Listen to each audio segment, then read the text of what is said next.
ages, the ruling elite. Man is not alone in the universe. There is archaeological evidence which suggests that long ago, planet Earth was visited by extraterrestrials. These alien beings have been mythologized as gods. Red Bill, escape presence, black dot, ghetto shaman, shoots.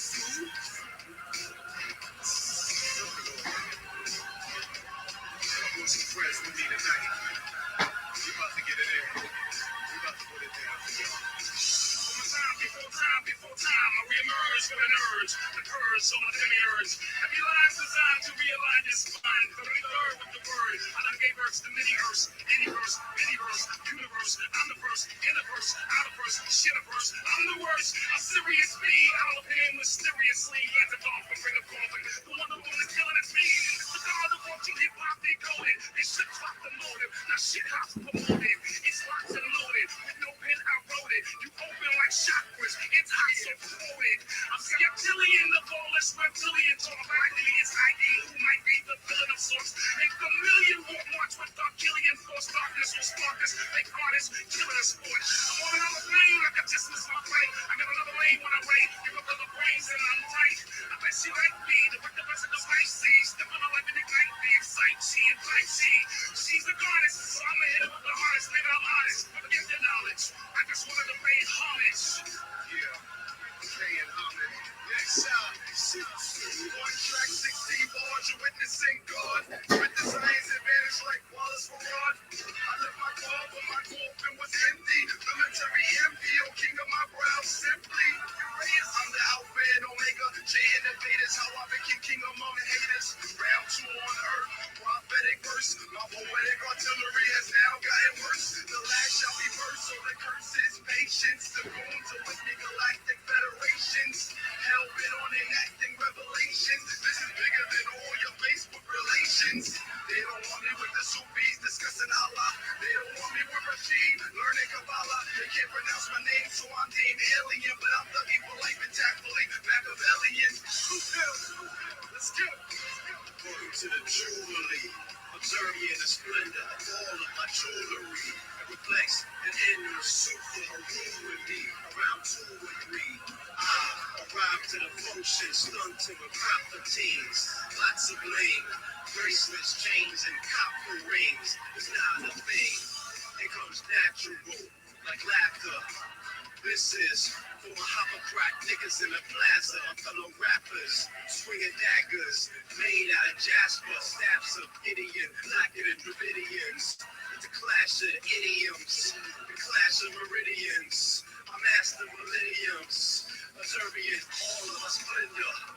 The auras, they golden, unfolding agendas, dispose of contenders, expose the pretenders, been taken to court, held for a censor, folding like fenders, returning the senders. Just enter the renter, into the center, into the printer, re-emerge, reborn, covered in flame and placenta. I was sent to represent splendor. I'm into advancing agendas. A law that dance on my engine with stars. These bars comes courtesy of KB, S King Black Dot, Red Blue. Return of the superhero, says who? The blue pillar. Trill nigga, ill nigga, real nigga, real nigga. Who was you? Who was you? That's Red Pill. Just to make it through the days of antiquity, we mix the haze with the peppery, blaze it religiously. We was raised in the mysteries, the lost souls. You can find me in the lost scrolls. They put a page out of history on how amazing my niggas be. We was so marvelous in Greece, prestigious in Egypt. They even praised us in Sicily. You ask who I be, direct descendants of the Garis, the Malcolm, the Drew Ali's. Some nigga got 2 IDs, a plug from the system like 2 IVs. I went against Billy's all crackers and Mariah. You know what? All of these rappers should retire, go practice with prior. Something like the long lost chapters of the wire, and Messiah is for hire, supplier of the fire and the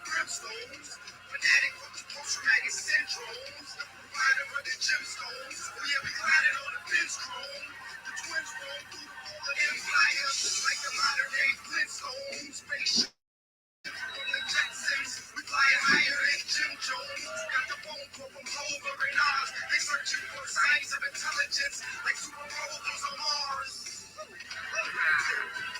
We outshine the competition. Supernovas are stars.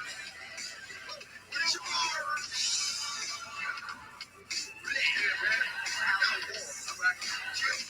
they focus in the arms of the tri-states. Now that nigga putting songs up on MySpace. It's 100 million strong.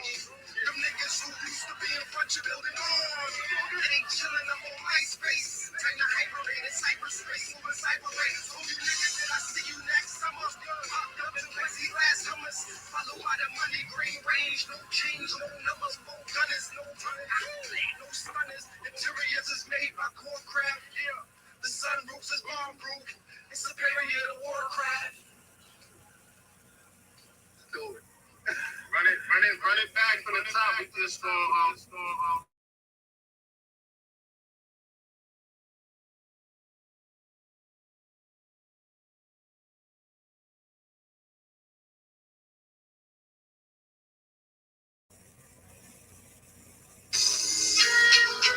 I'm experienced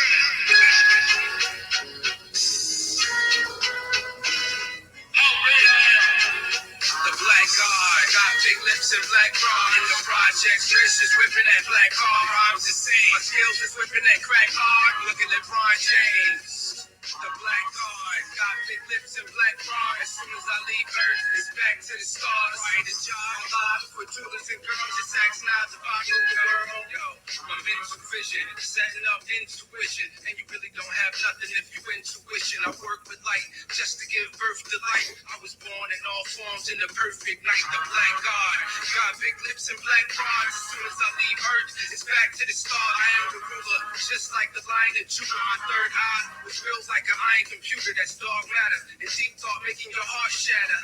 I sleepwalk, talking with smart chatter, so I don't need you to ride or die with me. I got ancestors that vibe from the other side with me, and they beam up life after death. We got noses on our eyes, cause the lights of breath, my priceless flesh.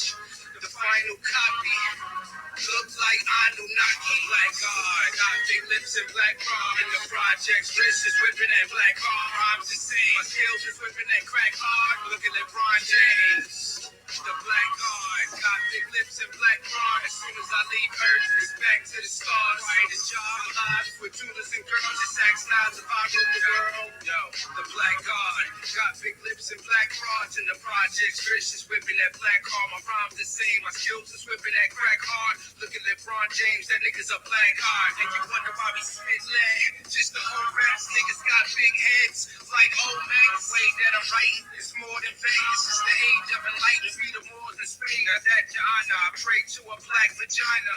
Even the Pope prays to the black Madonna. In the sun, I shine as bright as I be. I'm the greatest of all time, like Muhammad Ali. And when I die, baptized in the fire. Only fly at night, black skies are higher. Prior to job, my lives with jewelers and girls. It's Axe Knives, fire rule the world, rubies and pearls. The black guard, got big lips and black bra. In the projects, wrist is whipping that black car. Rhymes the same, my skills is whipping that crack hard. Look at LeBron James. The black guard, got big lips and black bra. As soon as I leave Earth, it's back to the stars. Right a job, live with jewelers and girls. It's Axe Knives if I rule the world. Yo, the black guard, infinite to infinite stars. It's infinite light. My life's got an infinite charge. The instruments are implemented, give strength to your heart. The temple within, the imprint, mimic the art. Into the dark, the dragon spark the phantom from a higher consciousness. I talk with atoms, I live in the land, and I live in the stars. Original man, I am the image of God. From the type I'm Amen. I cut diamonds, so as long as I live, nothing can stop shining. You don't need to be in the bins to drive me crazy. Live on CNN, hearing cries from Haiti. You know the people down there trying to hide them babies. The black guards, surrounded in light, attract stars. Black guards, surrounded in light, attract stars. Black guards, surrounded in light, attract stars. I told you, all of my friends, I told you all, now the greatest of all time. All of you, I know you get it. I know you get it. But the man didn't come out. I'm going to show you. Oh, I told you, I'm the real champion. I told you, I'm the champion of the world. All of you know, all of my critics call. All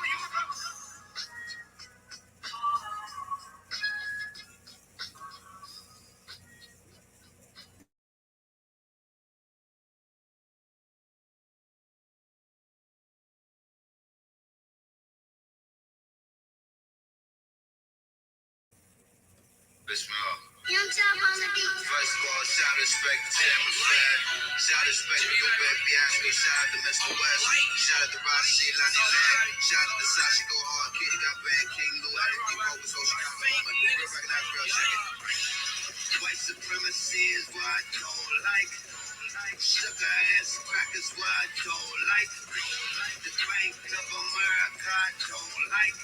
Willie Lynch's cynicism man I don't like. I don't like. I don't like. The way they ghetto living man I don't like. Gotta stop the prison system man I don't like.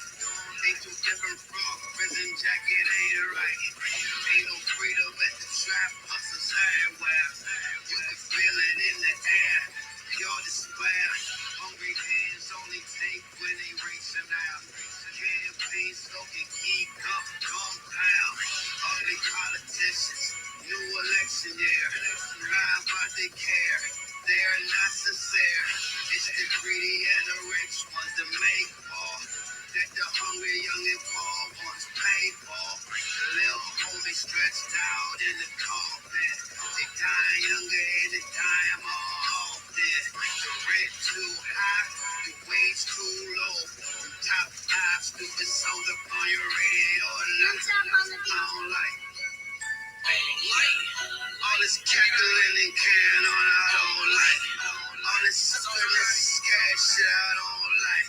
All these African Americans, that ain't right. And that goes to crazy ass crackers, small plain cold clowns and strip club rappers. Out in broad day with their nipples out, with they stretch off back heads and pimples out. Yuck, you suck. Go away. You're always talking and you never got much to say. Yuck, you suck. Go away. You always crying space. Fix it, thirsty face. I don't like. The way these shoulders looking sound, I don't like. The way I see him getting down, I don't like. Make you wonder how they get around it ain't right. In the land where crooks get to write the laws, when people hide their eyes and show their jaws. Who the realest? Never mind. Who the winner for the best to rain lies? What they wear? Who is there? Ask yourself, why you care? Somebody going ham on a gossip site. Catching feelings over rumors that are not your life. I don't like. Time I even hate, but not the people. They actually. I don't like. Time I even hate. Lord forgive. Let us pray. Pussy poses. Dummy greed. Polluted seeds. Them wacky weeds. Nazi police. Wasted time. Zombie recruitment. Legal crime. I don't like. Jimmy baby. You don't like it then? You said. We built, forgive, and pray for these fake niggas.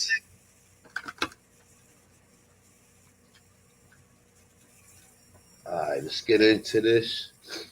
Peace, peace, peace, peace, peace.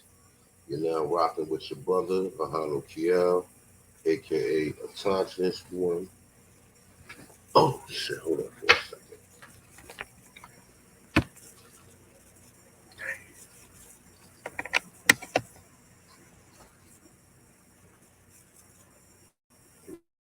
Give me 1 second. I had a little technical error. Alright, I'm there now. My bad, yo. I ain't even had my shit plugged in because I got some people doing some work in my apartment, and I got some other shit going on. But you know, definitely wanted to get into another bill while I got the time. Looks like I'll probably gonna be picking my truck up around 12. So let's get into it, right? Peace to the gods, peace to the goddesses, peace to the Aborigines, North, South, Central, as well as the Conjoined Islands. Please hit the one button from 1 if you can hear me, 2 if you can't hear me. It'd be well appreciated. Please share the video out. Please hit the like button. And if you'd like to donate to the channel, the Cash App is on deck. So let's get into this shit, right?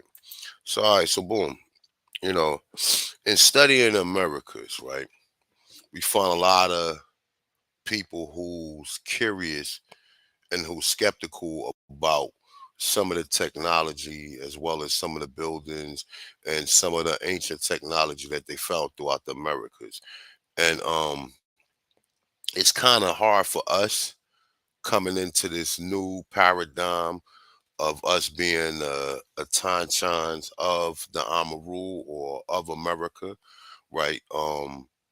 Once again, we're made to believe that our people wasn't doing nothing here. We was just hunter gatherers. And when you really do the research, you find out otherwise. You know, it's not just your curiosity; it's also the other individuals who has curiosity when it comes to some of these underground cities and some of these structures that has been builded, right? And a lot of these structures go back over. I can't put a date on it because these people can't put a date on it. So um, we just bring in some more observations so we can come up with some type of clear consensus and have some clarity on what our ancient ancestors and what our ancestors did all the way up until the 1960s and throughout the 1900s, right? All right, so let's get into this. I want to start it off with this. Let me 1 second. All right, so I know some of this information is repetitive, but it has to be repetitive because it's constantly being challenged and it's constantly being updated. So we definitely need to know what the capability of our ancestors and are we them people or are we actually the fucking gods, right? So let's get into a few things. All right, so no, I want to go here. All right, so this is a source I like to use, right? So, just for us to understand what people were saying that came to the Americas, right? So it says the Americas had long before Columbus large cities, nigga, large cities built with stone, brick, or wood, walls, ditches, temples, palaces, some of which were the immense size and population. One of them is Ottalam near Planquay, was 28 miles long, equal to and Kinoja, I guess that's how you pronounce that, in size and monuments. Nearly all the ancient sciences and useful primitive art was known in America. That means that all the science that you see around the world was here in America, right? As well as commerce, navigation, symbolic, and alphabetic writing. Nearly all the Asiatic religions and whatever, I don't know what the fuck that says. All right. But it says the most civilized nations had even colleges, universities, canals, and paved roads and splendid temples and monuments, right? So let that marinate, right? Even the most civilized nation had colleges, universities, canals. We see canals all over, right? Paved roads and splendid temples and monuments. All right. So keep that in mind, right? So let's get into the bill. All right. So I wanted to just touch on that, but let's get into the first part of it. Shout out to everybody in the chat room. If you're here, you're not here. You're not here by chance. You're here because you want to come and you want to add to the conversation, and also you want to be privy to some new ideas of other individuals outside of myself, right? All right, so let me get into this.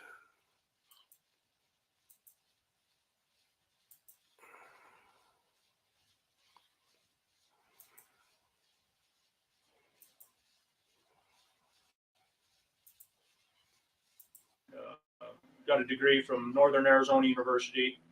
Also, I've been on some archaeological field digs with Southern Utah University, and subsequently just have a very big interest in the Native American things, the history of this country, and a lot of the histories that are not presented by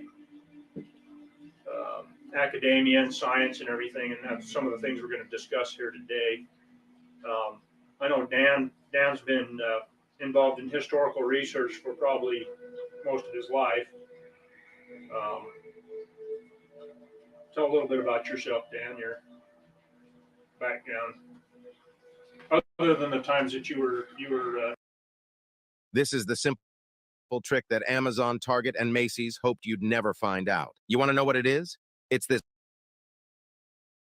You were in jail and everything. Right, there's a lot of that we don't want to talk about. I actually developed an interest in the history a long time ago. I mean, my parents were into a lot of various historical stories that stem from our own family. But it really didn't take off for me until I got involved with the Native American petroglyphs. And I remember my first panel, I was so taken in by it. I just had to find out what it was talking about. And back then we didn't have the internet. We had to spend hours and hours and hours at the various libraries. And there is one particular theory that I chose to follow simply because it made sense to me. And ever since then, I've just been very big into the mysteries and what I would say or call the true histories, the untold histories of this nation or this continent for that matter. And that's kind of what got me into this and put me here today. And the story that we're going to talk about today and look at the various possibilities was a purported underground city that was found in the Grand Canyon in 1909, April 5th, found by G.E. Kincaid. And we're going to go through various points of this and show some evidences and look at the hypothesis and look at this as a hypothesis to see if it is possible for this to actually exist. We know that there's a number of underground cities across the world, and so we know that underground cities are nothing new. In Turkey, there's several of these underground cities. There's another one, Petra, that's been in the Indiana Jones movie and a lot of different movies. It's very spectacular, carved out of the sandstone with the underground city behind it. I just want to read a little bit here about this Derinkuyu in Turkey. It says it's an ancient multi-level underground city with 13 floors extending to a depth of approximately 85 meters. It was large enough to shelter thousands of people together with their livestock and food stores. It is the largest excavated underground city in Turkey and part of a network of several underground complexes found across Cappadocia. It says it's hard to date this city, but it was first discovered in 1963 when a cave wall was opened to reveal a passageway that was more than 280 feet deep. Just some of the details of it, they could roll a 100-pound stone in front of the door so it couldn't be opened from the outside. 13 stories under the ground with ventilation shafts. It had a well that they could access both in and out of the city. And each floor could be closed off separately in case they were attacked and had to retreat. Had spacious rooms with vaulted ceilings, a religious complex, rooms for sleeping and study. And so these are some of the places that tourists today can go to. But so we know that underground cities are around the world. They're used by modern people. The city of Montreal has a complex underground city, and we know of many caverns, individual caverns and caves and smaller complexes that have been discovered by archaeologists across the globe. This one we're going to talk about right now, according to Kincaid, G.E. Kincaid, was enormous. And we know that while he's on this expedition, supposedly for the Smithsonian Smithsonian Museum, that they came and studied it. We don't know exactly where it is, but Dan's done a lot of research and he's kind of come to an idea of some of the possible locations of this city. We also have several alternative sources of information that allude to or point to the possible existence of an underground city in this area.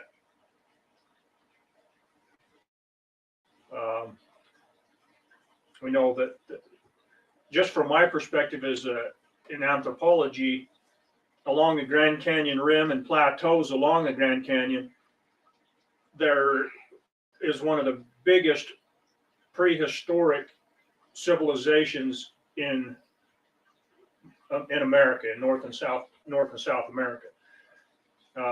Studies have been shown that there were over 100,000 people living in that vicinity at one time.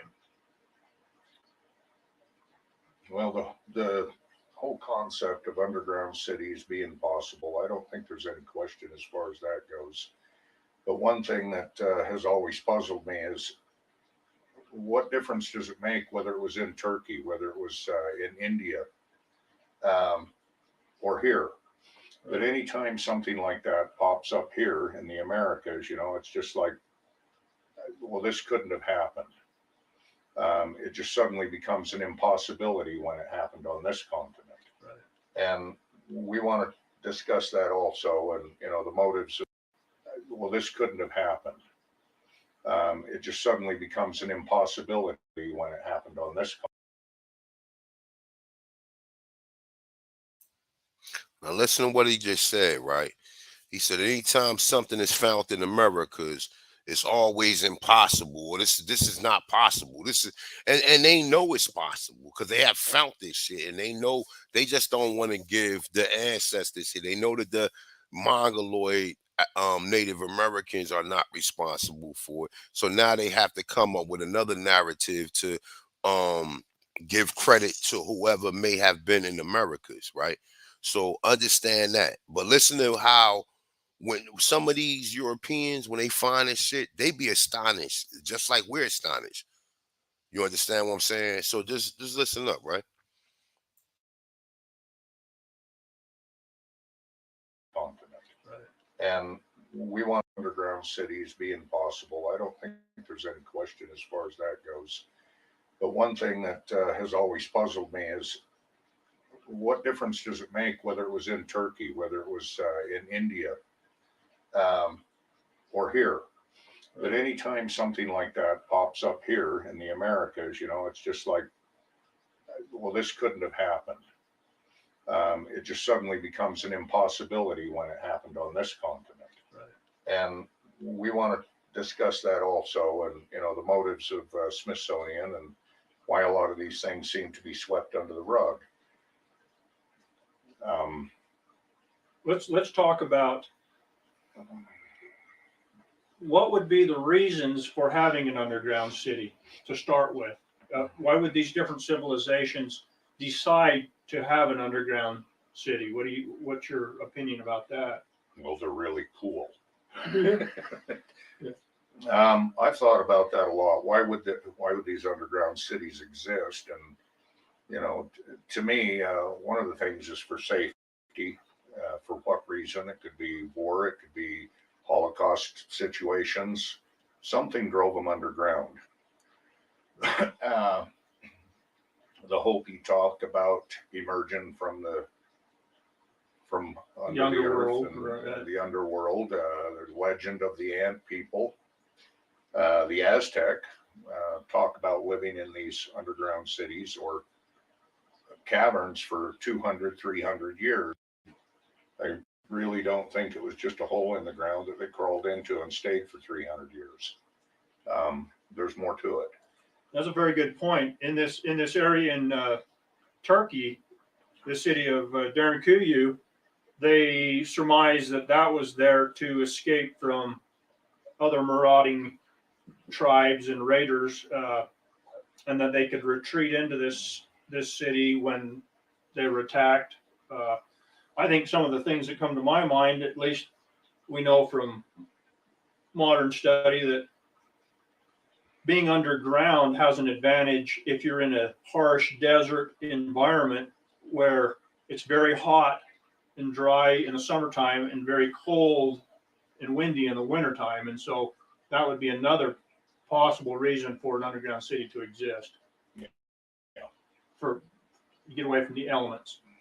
Well, if we touch base on all the evidences that have surfaced over the years, and I've spent a lot of time on this particular topic, not so much because of the article itself, but because of all the other research that just seems to tie in with it concerning the people whom I think was responsible for it. Several other things leads me to this, studying the Aztec, looking into other events that have occurred in the past that ties into this. There's so many evidence, and it's all tied together. And to me, that these are the things that give this the credibility. Mm-hmm. And there's a story to be told here that is just unbelievable. So do you see more of a trend where people are leaving their jobs, those traditional 9 to 5 hours, and doing their own thing? No, it's definitely bigger than that. Big news. In this video, I'm going to show you how to start your own small company. Plain and simple. As Kincaid was going down the Colorado River, in his article, it was in the Gazette, the Reno Gazette. He said that he noticed he was looking for possible mining areas and different interesting formations, just as later or earlier than that, I believe it was, the John Wesley Powell expedition went down, and they were looking for some of the same things. So it wasn't out of the ordinary that Kincaid, under the direction of the Smithsonian, was in this area. Now, we need to mention that G.E. Kincaid, there needs to be some more research done on this particular individual to actually identify and prove that he existed.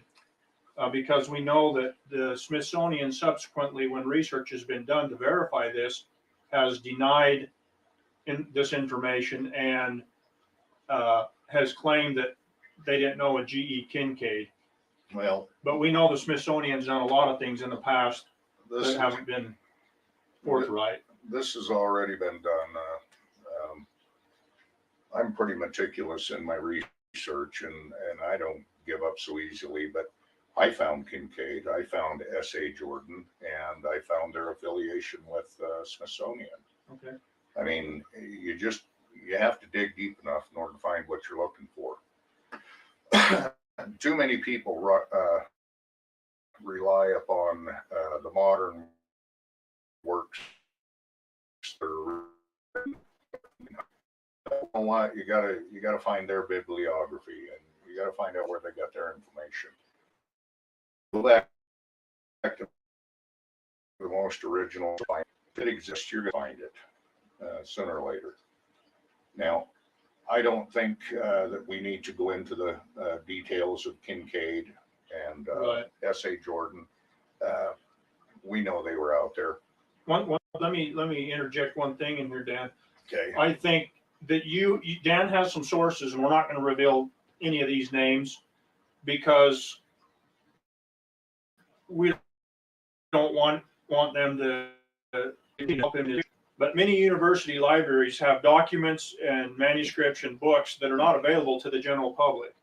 And Dan has some contacts that can get access to some of these things and check them out, and we can do research through them. And so this, from my understanding, this is how you've got some verification on some of these individuals. Some to a small degree. Primarily what you may be referring to is there's a lot of hard to find material out there, and your average researcher, no pat on the back intended, but your average researcher just doesn't put forth the effort that they need to in order to find the answers. And oftentimes you find out there may be clues in a publication that you can't get your hands on. And I won't stop until I find the publication in one way or another. And that's where you start finding things, is in those old publications. That's why I have the collection of 2,600 PDF books. Is Right. That's my research material, and it just keeps growing and growing.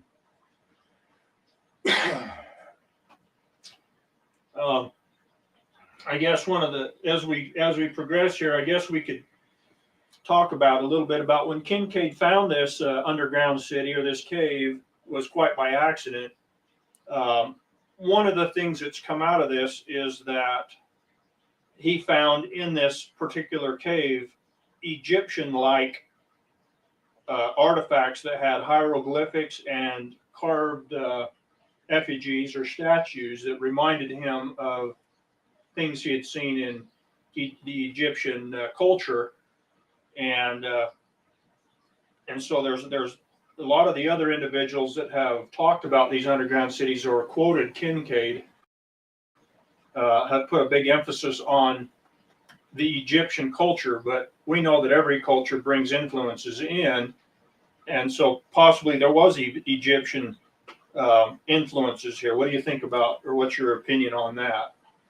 Well, I've mentioned this many times before. I've seen a lot of the reports, and I've seen this same story of the underground city in the Grand Canyon. I've seen it regurgitated so many different times from different points of view, and sometimes they intentionally add photographs that have nothing to do with the site, and I don't know. I'm tired of reading them. But one of the things that they cover here, hang on a second and I'll find it. One of the things that they play heavily upon is this Egyptian, was there an Egyptian colony here in the Americas? And was an Egyptian cave hidden by Smithsonian? Was there a cover up? And well, yeah, there probably was a cover up, but this all comes from a statement that Kincaid made, wherein he says, or where in the article it says that this mysterious cavern, hewn in solid rock by human hands, was of Oriental origin, possibly from Egypt. Now, obviously, Kincaid didn't know too much about Oriental origin or Egyptian, because the two have nothing to do with each other. Right. There's no known connection. The reason that I've taken this possibly from Egypt out of the equation is, as you go through the article and you read the description that comes later in, nothing has anything to do with Egyptian. It all has to do with Oriental Buddhism. Okay. Or Hinduism. And so the artifacts and things were, in your opinion, more Buddhist type than Egyptian type? Everything they've described Okay. is absolutely of the Hindu. Stop trying to poop. That is not how you relieve constipation. Probiotics help you poop, right? Nope. No, I'm not familiar with the Hindu religion or the Buddhism stuff. Did they have a hieroglyphic style of writing, or that he refers to, that they saw some type of hieroglyphic writing in the walls of this chamber that may have led him to use the term Egyptian? Well, what type of writing system these people were using, I personally don't know. That's not necessarily my field, but if you want to see what they could have used and what they may have used back in those days, go look at the Ajanta caves. I don't know that it shows a lot concerning a writing system, but there's an awful lot of murals and so forth. And I actually think that what you see in and out of the caves of Ajanta in India is very much what you would see if you had just walked up onto this underground city today.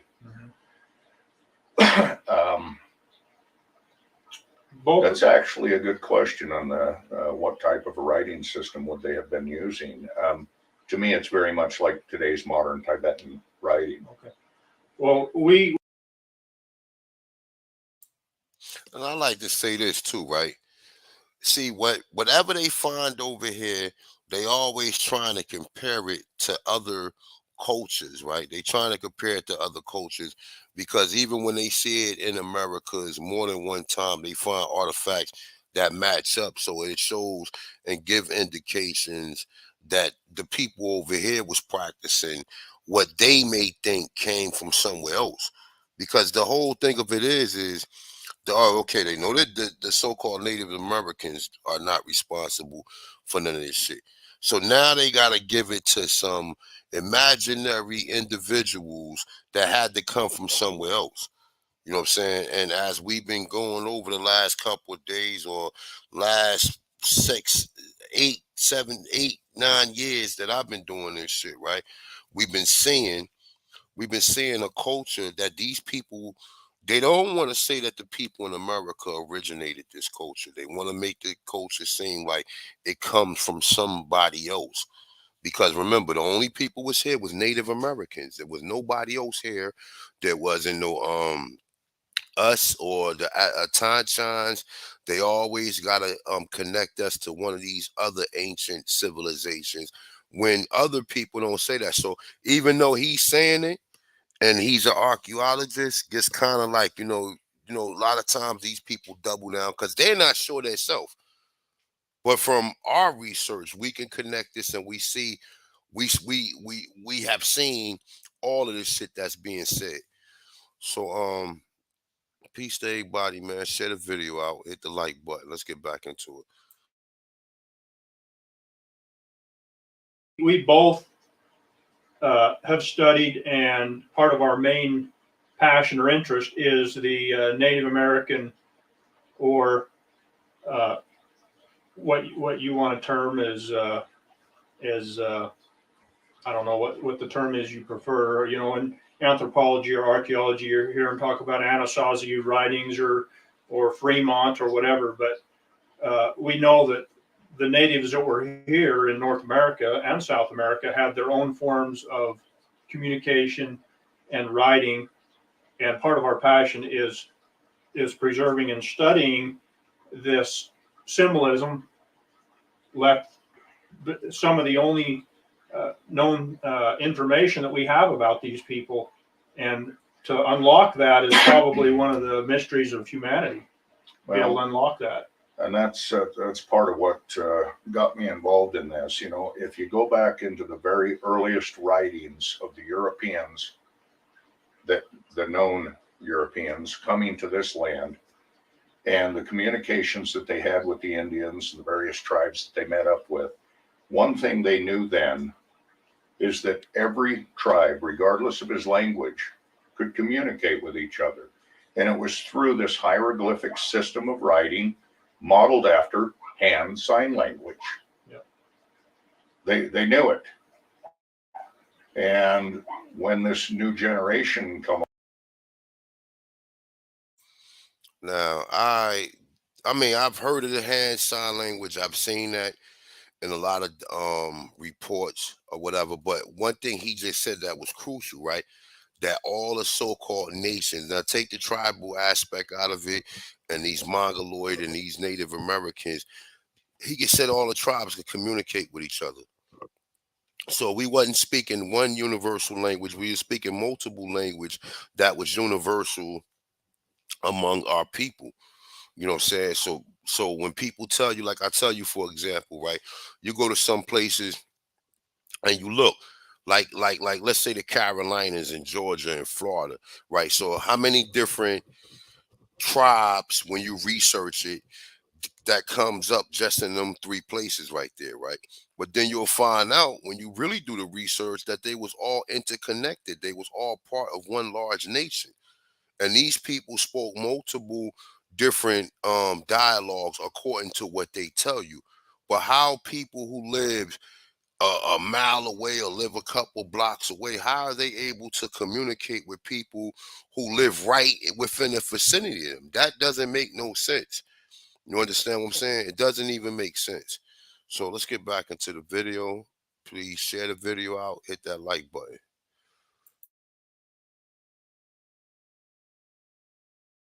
Along, and in these modern times, it's looked at as cowboy scribbling, only meant for the author to understand. Hunting magic. I've heard it all. Right. We are finding in our studies that there's many links, because just as a quick example, there's a real interesting panel that I found in one area, and as I was doing research, it's a unique panel of a circle of people holding hands in a circle, and it's very unique. It's obviously talking about a family circle or a group, and I've never seen that anywhere else. Well, as I did some subsequent research, I found down in Southern California, I found a panel that had the exact same circle of family hands, and the writings and the story was very similar, and it was almost as if the same author created those things, just because of the symbolism. But there's so much research left here, and we're just scratching the surface. But as we get back to the topic of the underground city, Dan has found locations where you believe that the writings on the panels are referring to specific locations that are underground, and in a couple of cases to actual cities. Yes, there is one place that we call the Map Rock, and and I know that sounds a little corny, but the symbolism is there, and many would view it as conjecture, and frankly, I don't blame them, and I really don't care. I don't do this for their benefit. But there is a place that we call the Map Rock, and I'll likely show a photo of it in this.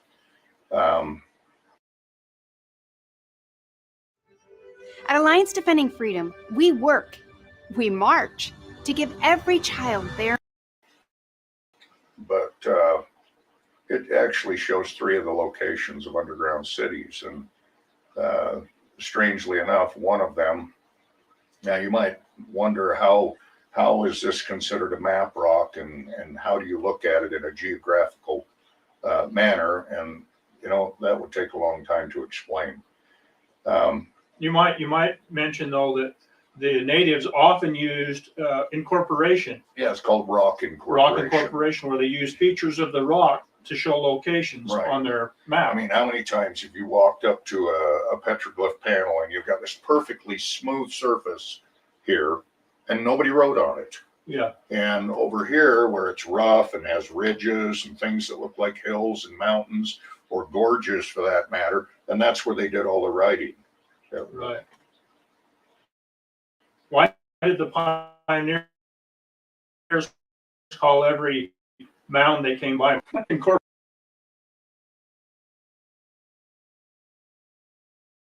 people fleeing from a enemy,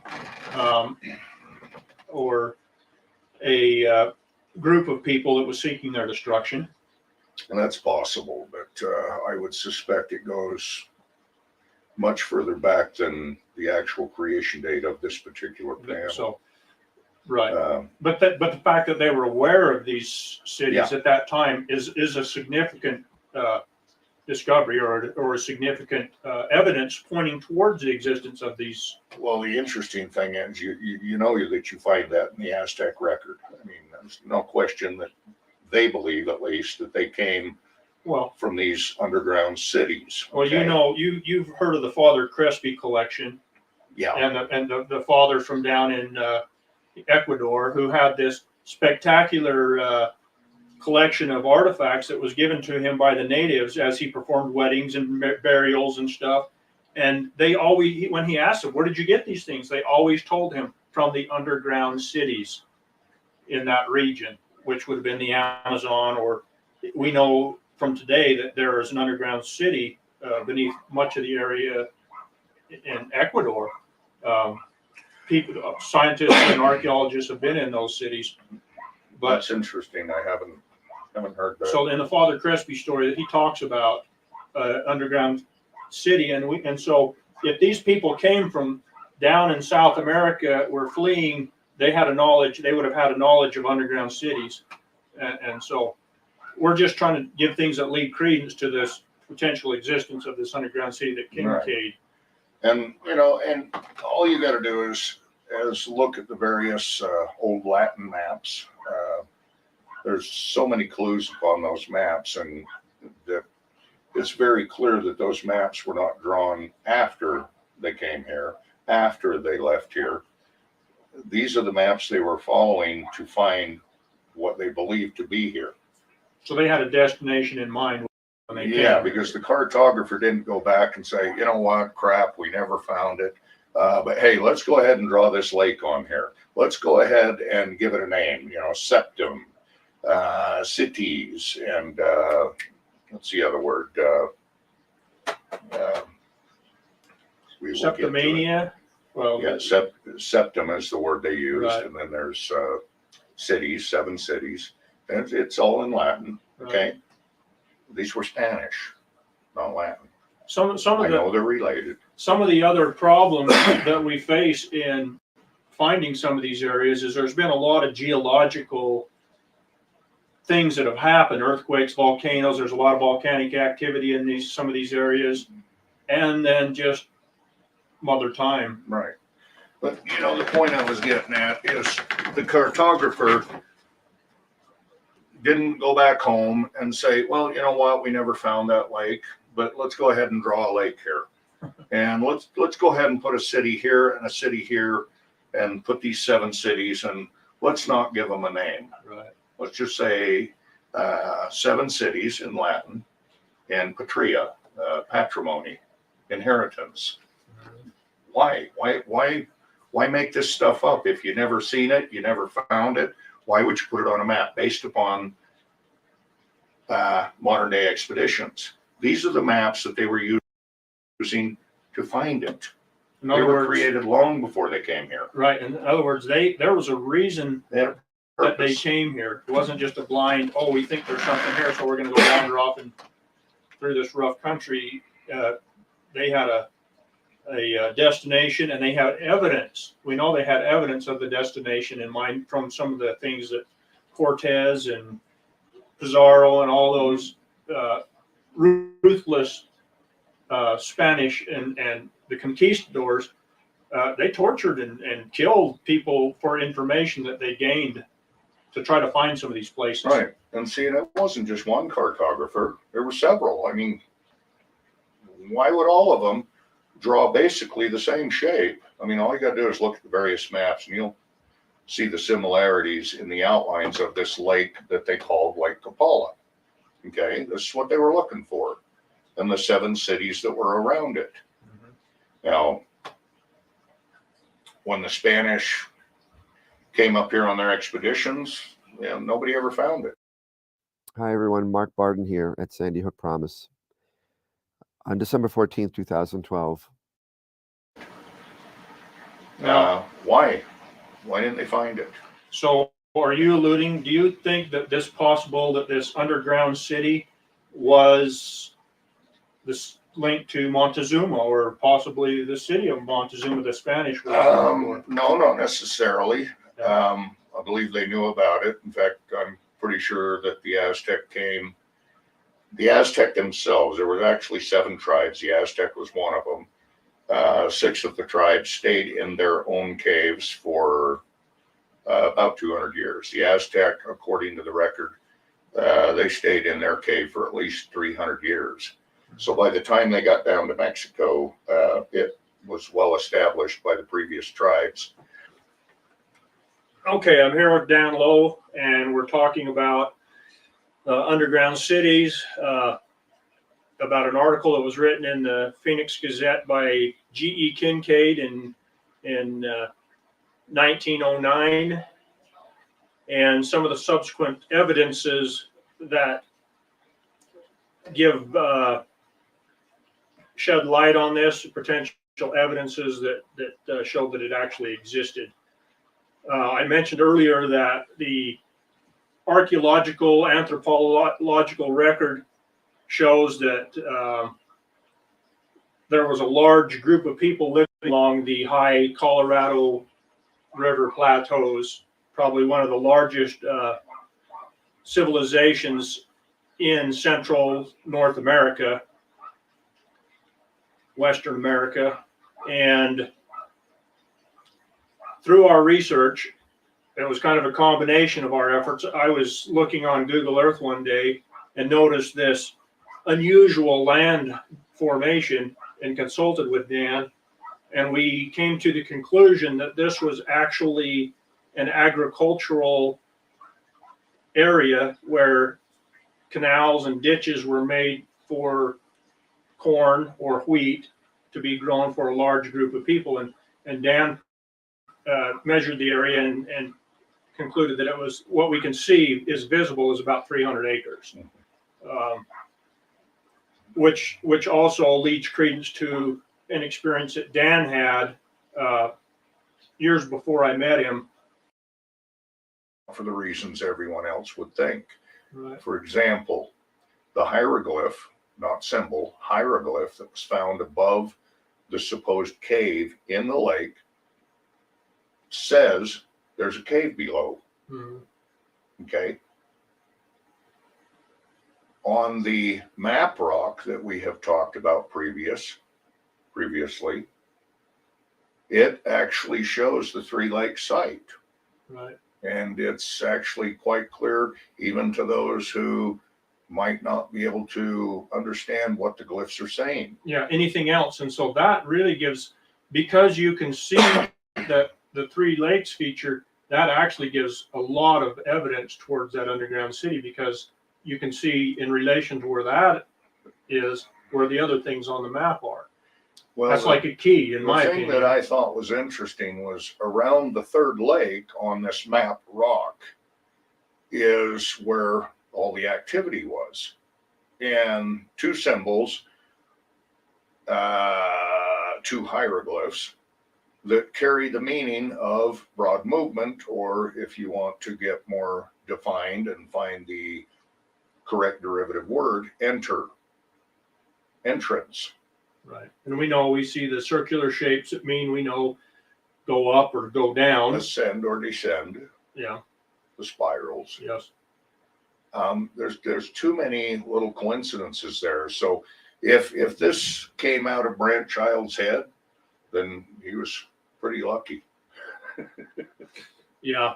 Well, we know that in the many attempts for individuals to get into the Three Lakes caverns, that every attempt has been met with failure, whether it be the scary experiences the scuba divers had, or the attempts to drill in and to tunnel in, or in the very end, they were going to drain the lakes, and they found that amber snail, an endangered species, and the Bureau of Reclamation, the EPA, and the BLM shut them down. Right. And, these all sound like excuses, and they sound like stories created by, people that write books. But for those of us that live in the area, there's actually a factual basis right to the things that you said. Yeah, I've lived in that area my entire life, and I've seen the articles out of the paper. I saw the stop order that they were given to abandon their attempt to drain the lakes. In fact, the BLM was so adamant about it that somebody, probably the landowner in my estimation, put a group of geese on there out of spite, because geese love snails. And the BLM went in and caught them all, and were making them they were 3 books that were written for research purposes. I never really had an intention of Right. putting them out there for the general public, but I don't mind that. And so there's those 3 books. They're only available at this time in PDF format. There has been a printing, but we will have another printing eventually. There's also the 2,600 PDF books and articles that I've made available to a serious researcher, people who like to read. There is also the historic map collection. There's actually 2 of those. There's one that's the first original USGS topographical maps, and it is organized by state. And a lot of information on those maps that you don't find or has been taken off these newer maps. Yes, it's important to know that these did not come from the USGS download website, where honestly you can get any one of these maps if you've got the time and patience to find them. Go for it. These have already been downloaded and they're already in folders and ready to go. Same thing with the PDF books. These books are readily available on the internet, and if you know where to find them, you can go download them absolutely for free. You are not paying for these collections per se. You're paying for the time and the effort in which I've taken all these years of research and organization. There are some other things, but I'm very selective on who I would. But your your latest book, The Treasures of Utah, that's available in PDF. Yes. And we're going to put a link below on this YouTube podcast here that will tell you how you can donate to NAPA. A link to the website Toscoro.com, yes, which is Dan's personal website. And we'll put the links down below so that you can see some of the things that we have available for researchers. And as we go through this series, you'll be able to do your own research and find the sources that we're using in our own presentations. Right. So you can verify that yourself, not just. So even when you get into what he's saying, right, he's telling you that a lot of people didn't write about this shit. So he had to go and create a lot of PDFs on his own, because a lot of people was writing, you know, they was coming up with these fairy tales and these fantasies to the shit that they was finding throughout the Americas. All right.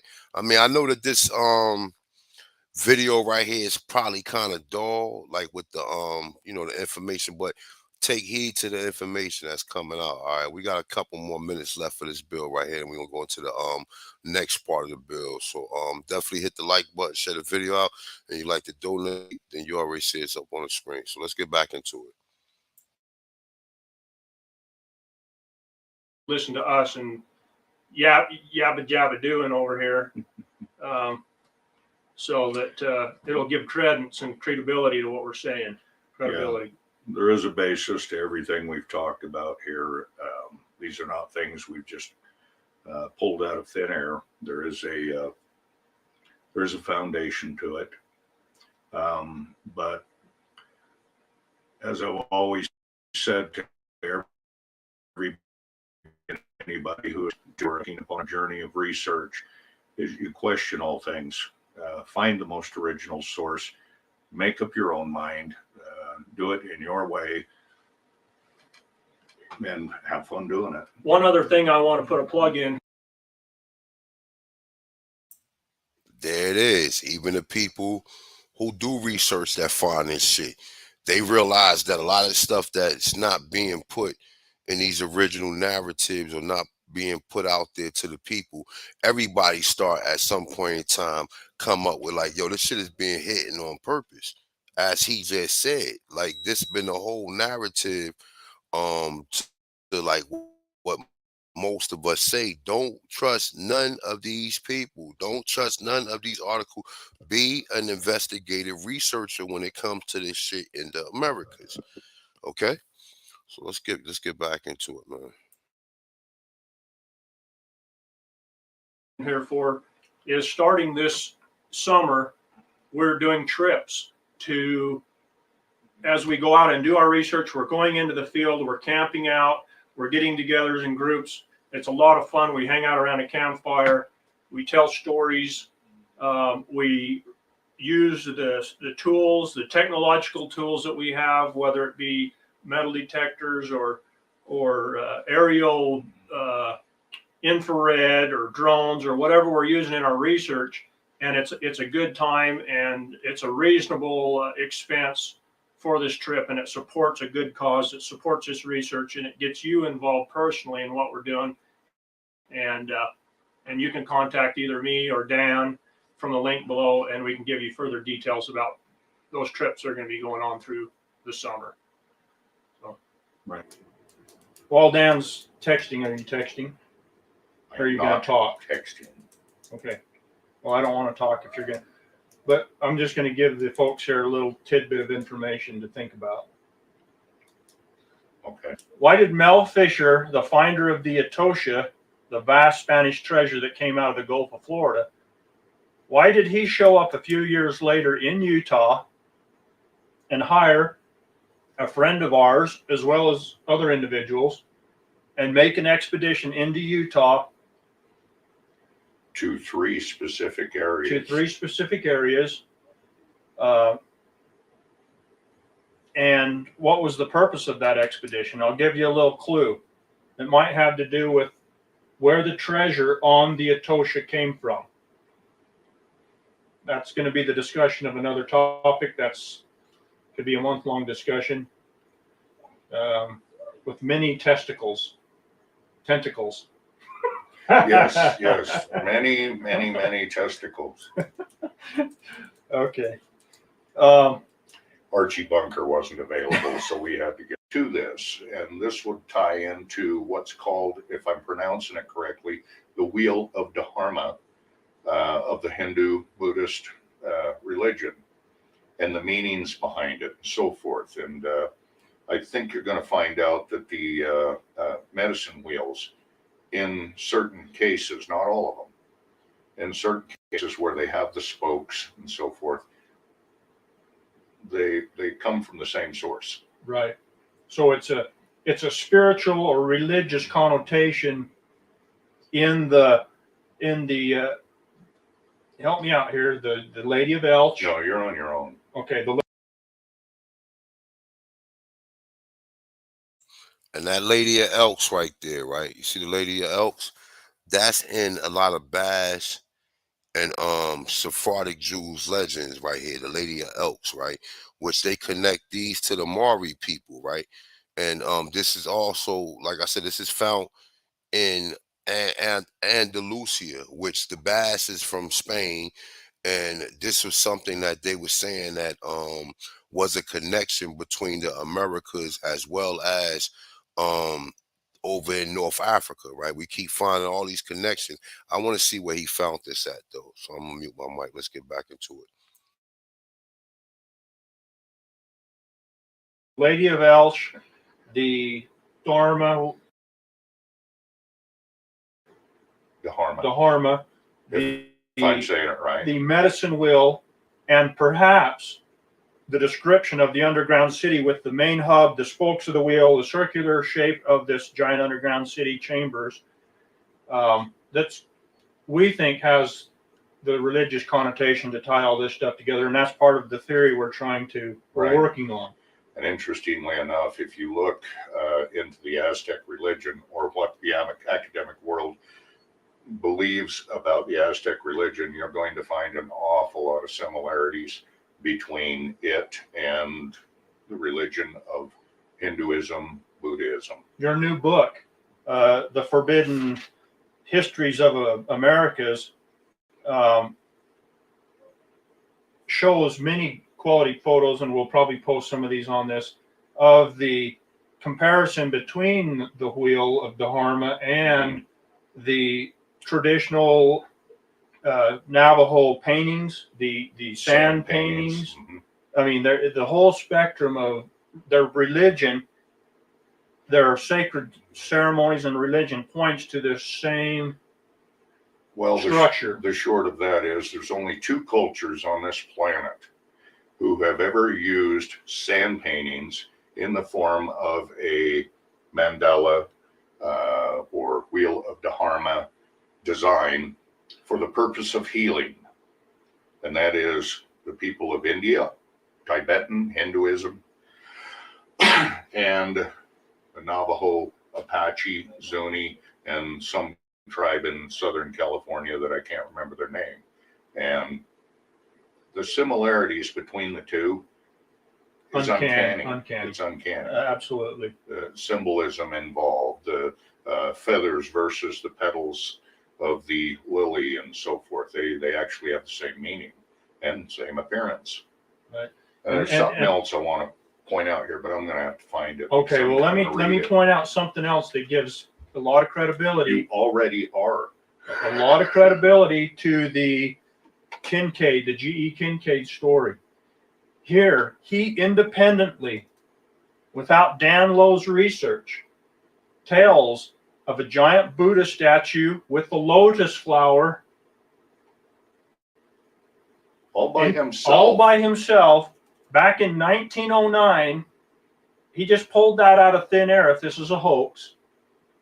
If he literally saw this, it ties into your research of this very topic, the lotus flower. Over and over again, we're seeing that symbolism in this Native American paint, artwork, culture, religion. He was a time traveler. So once again, it's coming full circle here about the right now is something that I don't think this has been available to the English speaking people for that long, and I just found this within the last month. One of the things that we're talking about are the underground cities. That's a topic of discussion here today. And we know, or it's accepted, with the creation of an underground city, you're dealing most likely with advanced civilization. I don't think there's any question that the civilization that builds an underground city, they're not going to carve that city from solid rock with prehistoric stone implements. No. I would think that they would be using advanced technology, metal tools. Well, one of the things that you'll notice in any of the underground cities that have been discovered, whether on this continent or somewhere else, is that they're always found in a formation that's relatively easy to dig, to manipulate, right? Yeah, which is the case in Kincaid's cave. Right.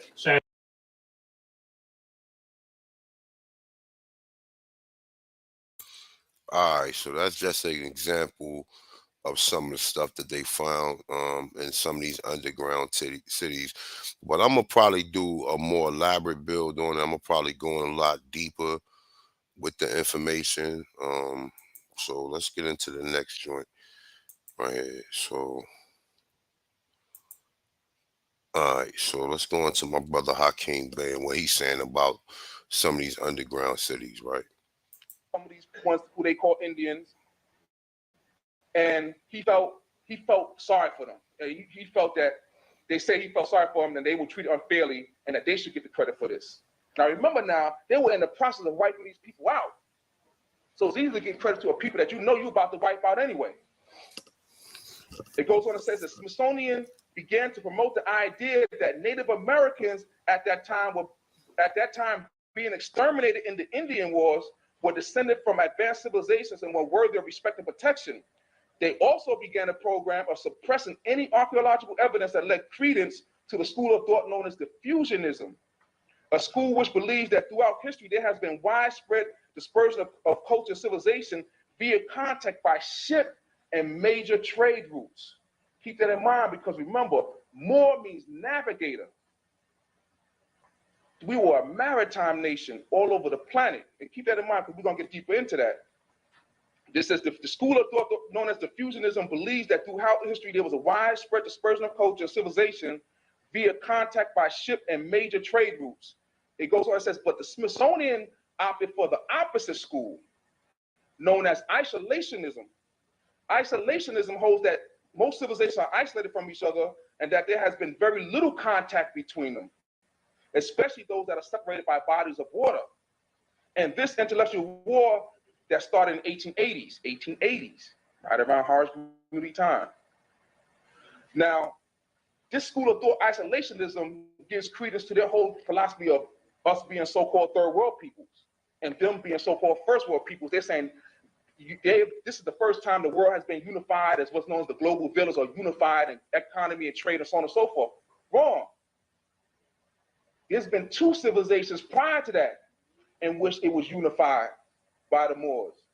First, the ancient Moabites or Moabites, and then the Moors. It goes on to say, and like I said, if you don't agree with the Moorish aspect of it, just apply it to the Tanchans or the American Aborigines. But just listen to the information, because the information is definitely ours and it's connected to the Americas, whether you agree with the Moorish terminology of it. But just take the information in, okay?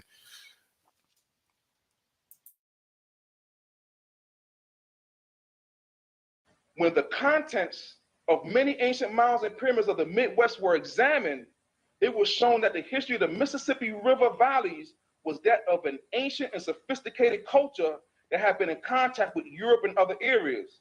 Not only that, the contents of many mounds revealed burials of huge men, sometimes 7 or 8 feet tall, in full armor with swords and sometimes huge treasures. All this was being found by the Smithsonian. This gets back into the Bible where they talk about these different giants and Nephilim and so on and so forth. And it goes on and says, for instance, when Spiro Mine in Oklahoma was excavated in the 1930s, a tall man in full armor was discovered along with a pot of thousands of pearls and other artifacts, the largest such treasure so far documented. We have many more treasures here. The elders taught us that the Moors did more building underground than we did above ground here. And you see what we did build above ground, or what's left, what the Dominicans and Franciscan priests did not destroy and vandalize and loot and burn and pillage. And underground, they are aware of the vast underground tunnel networks that we have built underneath this country, where you was able to travel from New York City to California underground without having to come above ground once. And their military has taken over some of these underground facilities, but they could go over so far deep. Hit that like button, share the video out. This brother about to go into his bag. And like I said, if you don't agree with the Moorish terminology, you don't have to agree with it, but just understand that this was found in the Americas. And this brother right here is very educated. He's very intelligent when he's presenting this information. So take it in. And like I said, just like I said, if you don't agree with the terminology or more, or you don't agree with that, that's cool. But just understand that this shit was in our land, so we are responsible for it, no matter what terminology that goes under the people or that's being applied to the people that's responsible for it. All right, so let's get back into it. Share the video out, like the video, and like I said, if you like to donate, the Cash App is on deck. So let's get back into it.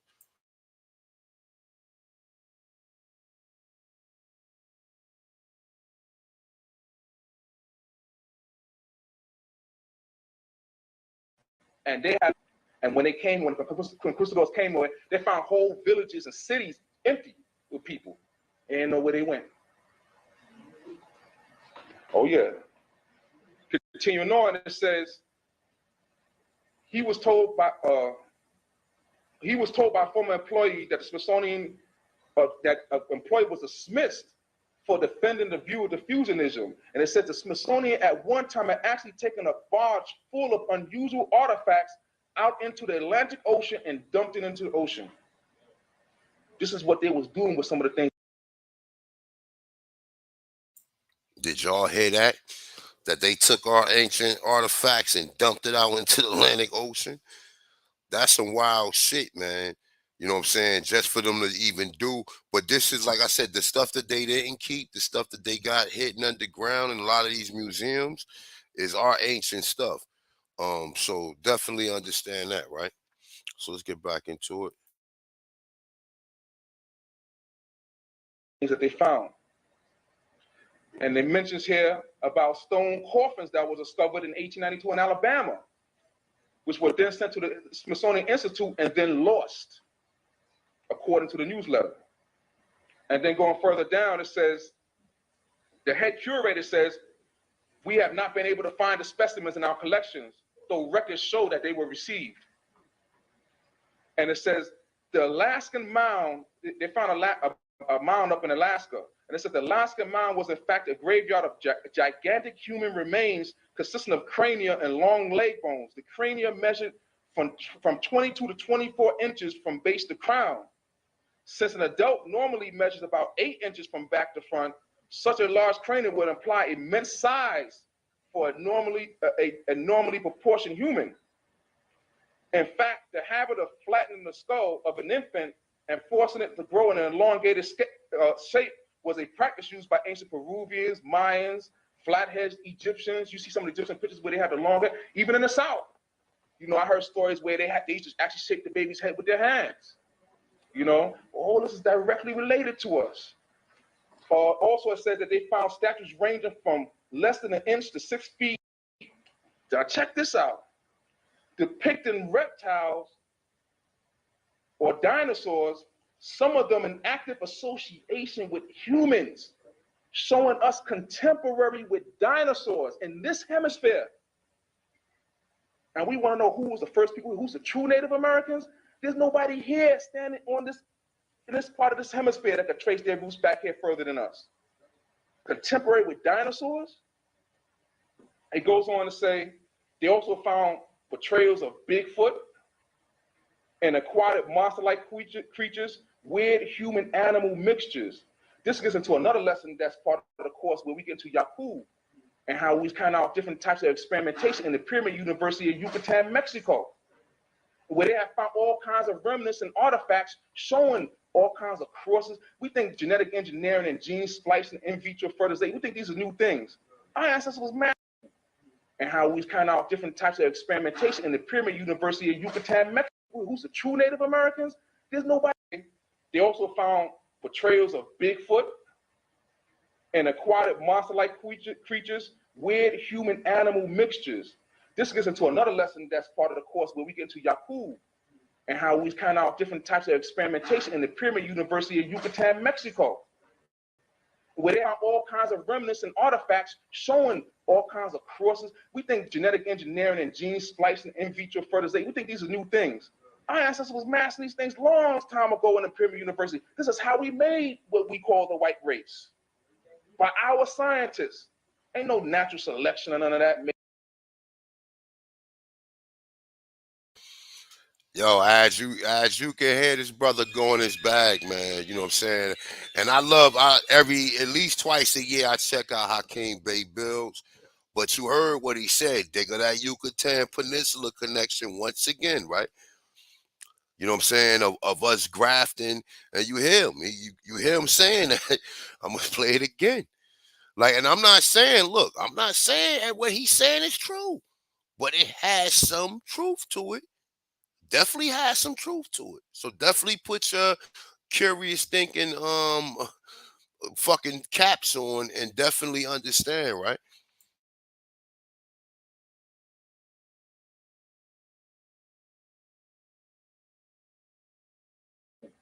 And how we kind of different types of experimentation in the Pyramid University of Yucatan, Mexico, where they have found all kinds of remnants and artifacts showing all kinds of crosses. We think genetic engineering and gene splicing, in vitro fertilization, we think these are new things. Our ancestors was mastering these things long time ago in the Pyramid University. This is how we made what we call the white race. By our scientists. Ain't no natural selection or none of that made no white race because they was up in the North Pole. What about the Eskimos? Continuing on, right? It's a lot of information. We're going to try and cover as much of this as possible. Now, check this out. It says, historian and linguist Carl Hart editor of World Explorer, then obtained a hiker's map of the Grand Canyon from a bookstore in Chicago. Pouring over the map, we were amazed to see that much of the area on the north side of the canyon has Egyptian names. The area around 94 Mile Creek and Trinity Creek had areas or with names like Tower of Set, Tower of Ra, Horus Temple, Osiris Temple, Isis Temple.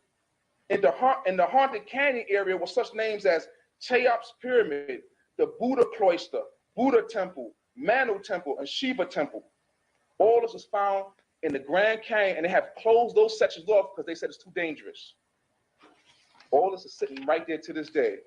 And this is another article from the same magazine that deals with exploration. This is from a front page from the Phoenix Gazette from the 5th of April, 1909. And the title says, Explorations in Grand Canyon, Mysteries of Immense Rich Cavern Being Brought to Light. And it talks about how it says, Mr. Kincaid found like a cavern, like a crypt, with human heads, solid rock carved by human hands, and tablets and all kinds of things he found in there. And he had to go nearly a mile underground, about 1,480 feet below the surface. The long main passage has been delved into to find another mammoth chamber, which radiates scores of passageways like spokes on a wheel.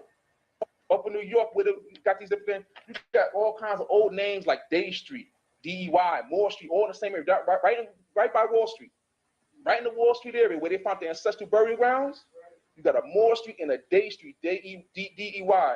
And the elders told us there were 5 groups of Moors here: the Bays, the Days, the Owls, the Eels, and the Alis. And that gets into the 5 civilized tribes, as well as the 5 pairs of sons of Poseidon who governed Atlantis. And we're going to get into that connection also with Atlantis. There was an Indian legend dealing with the Hopi Indians. The original Hopis were our ancestors as well. And it says that in connection with the story, it is notable that among the Hopi Indians, the tradition is told that their ancestors once lived in the underworld in the Grand Canyon.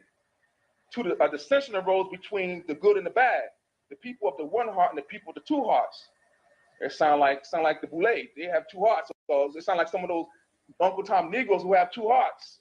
You know what I'm saying? They want to be down with the white man, but they want to be down with us, 2 hearts.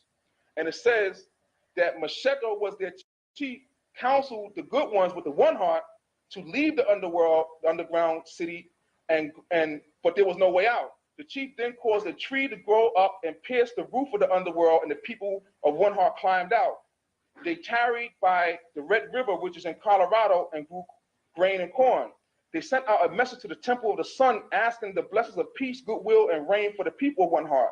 The messenger never returned. But today at the Hopi villages at sundown can be seen the old men of the tribe on the housetops gazing towards the sun, looking for the messenger. When he returns their lands and ancient dwelling places will be restored to them.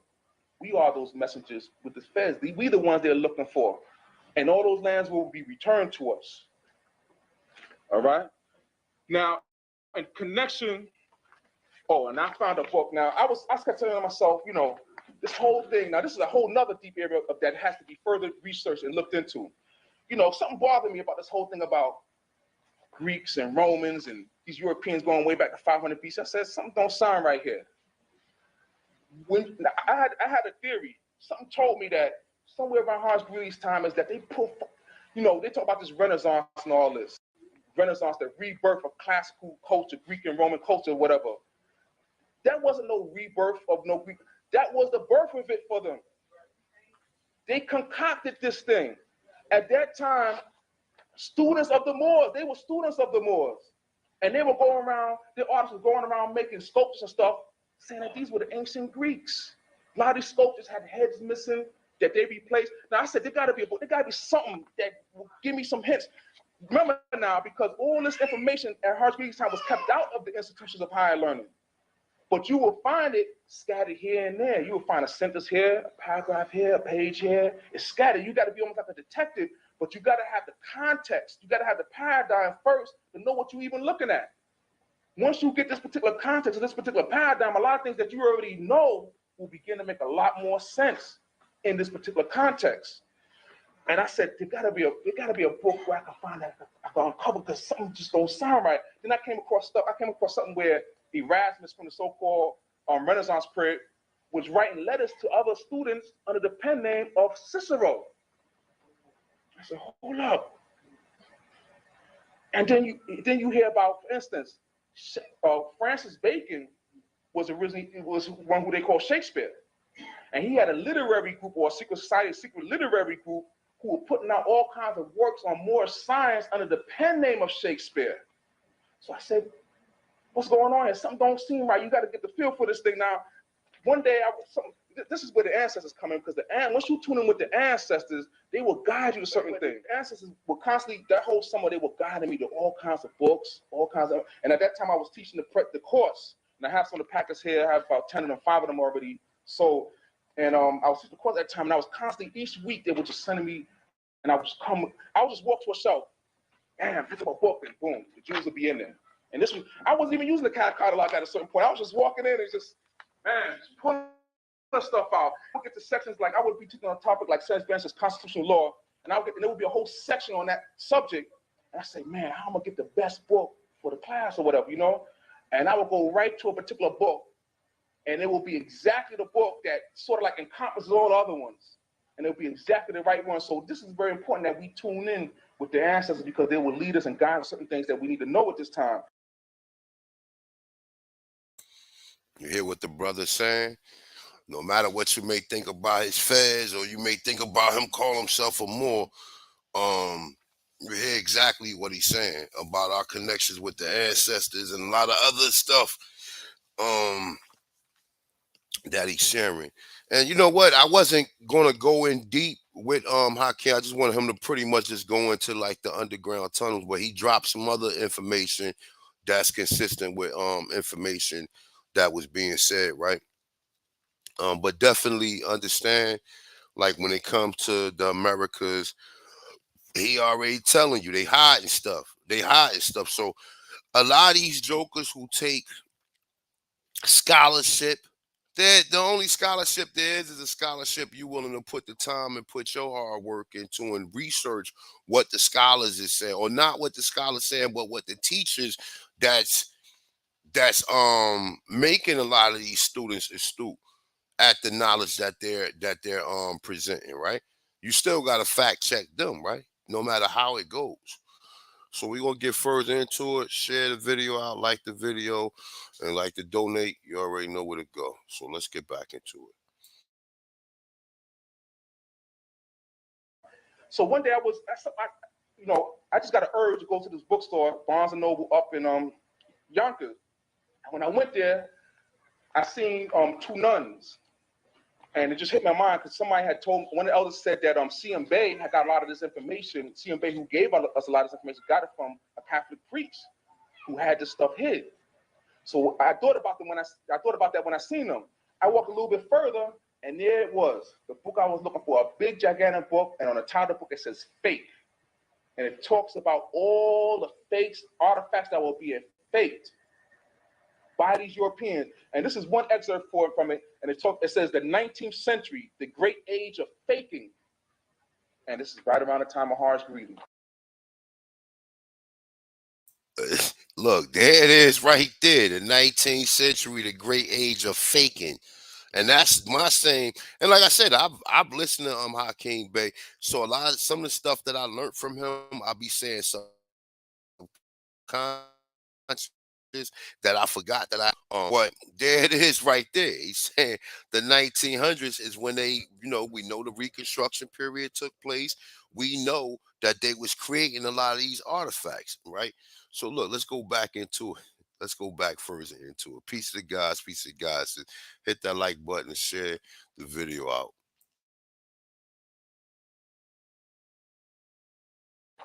And it says the 19th century saw a fundamental shift in the relationship of Western culture to the past. And it says a man by the name of Horace Walpole, sounds almost familiar, Horace Greeley, Horace Walpole and his circle had discovered the romance of the patent optimism, going to be arriving on the eve of the Industrial Revolution, a period in which spread of affluence was combined with the increasing desire to escape from the present, because they know they didn't have no history at that present time, producing an explosion in collecting. From classical antiquities and old master paintings, the mania spread to encompass the chivalric glamour of the Middle Ages, the sculpture and decorative arts of the Renaissance, 18th century ceramics, 17th century metalwork, and even towards the end of the century. So in other words, at this time, they was doing all this that they have spaced out over hundreds of years, the Renaissance, they was dealing with all this at this time. And this is the time when they was concocting this whole thing, this whole false history. And it says the collecting mania created a paradise for dishonest dealers. As each new craze took a sudden imbalance between supply and demand, create the perfect opportunity for such people to peddle their fakes before a pool of expertise had been created. It says, craftsmen and some artists were themselves bemused and sometimes embittered by the fact that this old work has suddenly replaced them. So what they did to maintain a living, they started making fakes of so-called old stuff because the stuff they was making contemporary, it wasn't selling. And they say it was such a craze for so-called antiquities that they began faking these things. All right? So that just will make you understand sometime when you see, you know, they talk about this Greek and this Roman from 500 BC, all that's fictional. And what they did, Greek time is also they shifted time. They added 580 years to our calendar. According to our calendar, this is the year 1414. They added 580 years to throw you off. So things that you, for instance, let me get into this right here. This is another book. And see, there's certain things, you know, being up in New York, you know, I've seen Afrocentricity come, reach its peak, but it has not been able to answer the problems of our people. Brothers and sisters still out there killing each other off. They'll come up to you with a big Africa in the chest and kill you. They don't care. So it has not been able to meet or solve the problems of our people. And like New York was the center of Afrocentricity. I was out there with the books, I seen the whole thing. You know what I'm saying? But there were certain limiting factors within it. For one, Afrocentricity means, when you say Afrocentric or centered, that means you're just centering on Africa and you're excluding a lot of other things.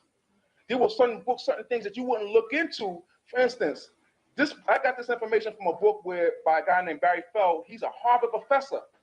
And he was talking about a lot about Leif Erikson and the Vikings and all stuff like that. So you in Afrocentricity, you see someone on the Vikings, I don't know about that. That ain't got nothing to do with me. That's some white people. Those ones who they're calling Vikings and Danes were Moorish navigators. And in this book, that, you know, if you was of what people mindset, you wouldn't even. As you just heard the brother say, right?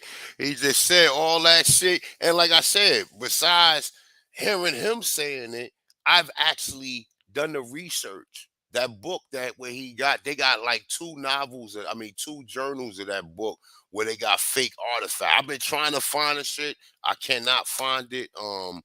I've been trying hard to find it.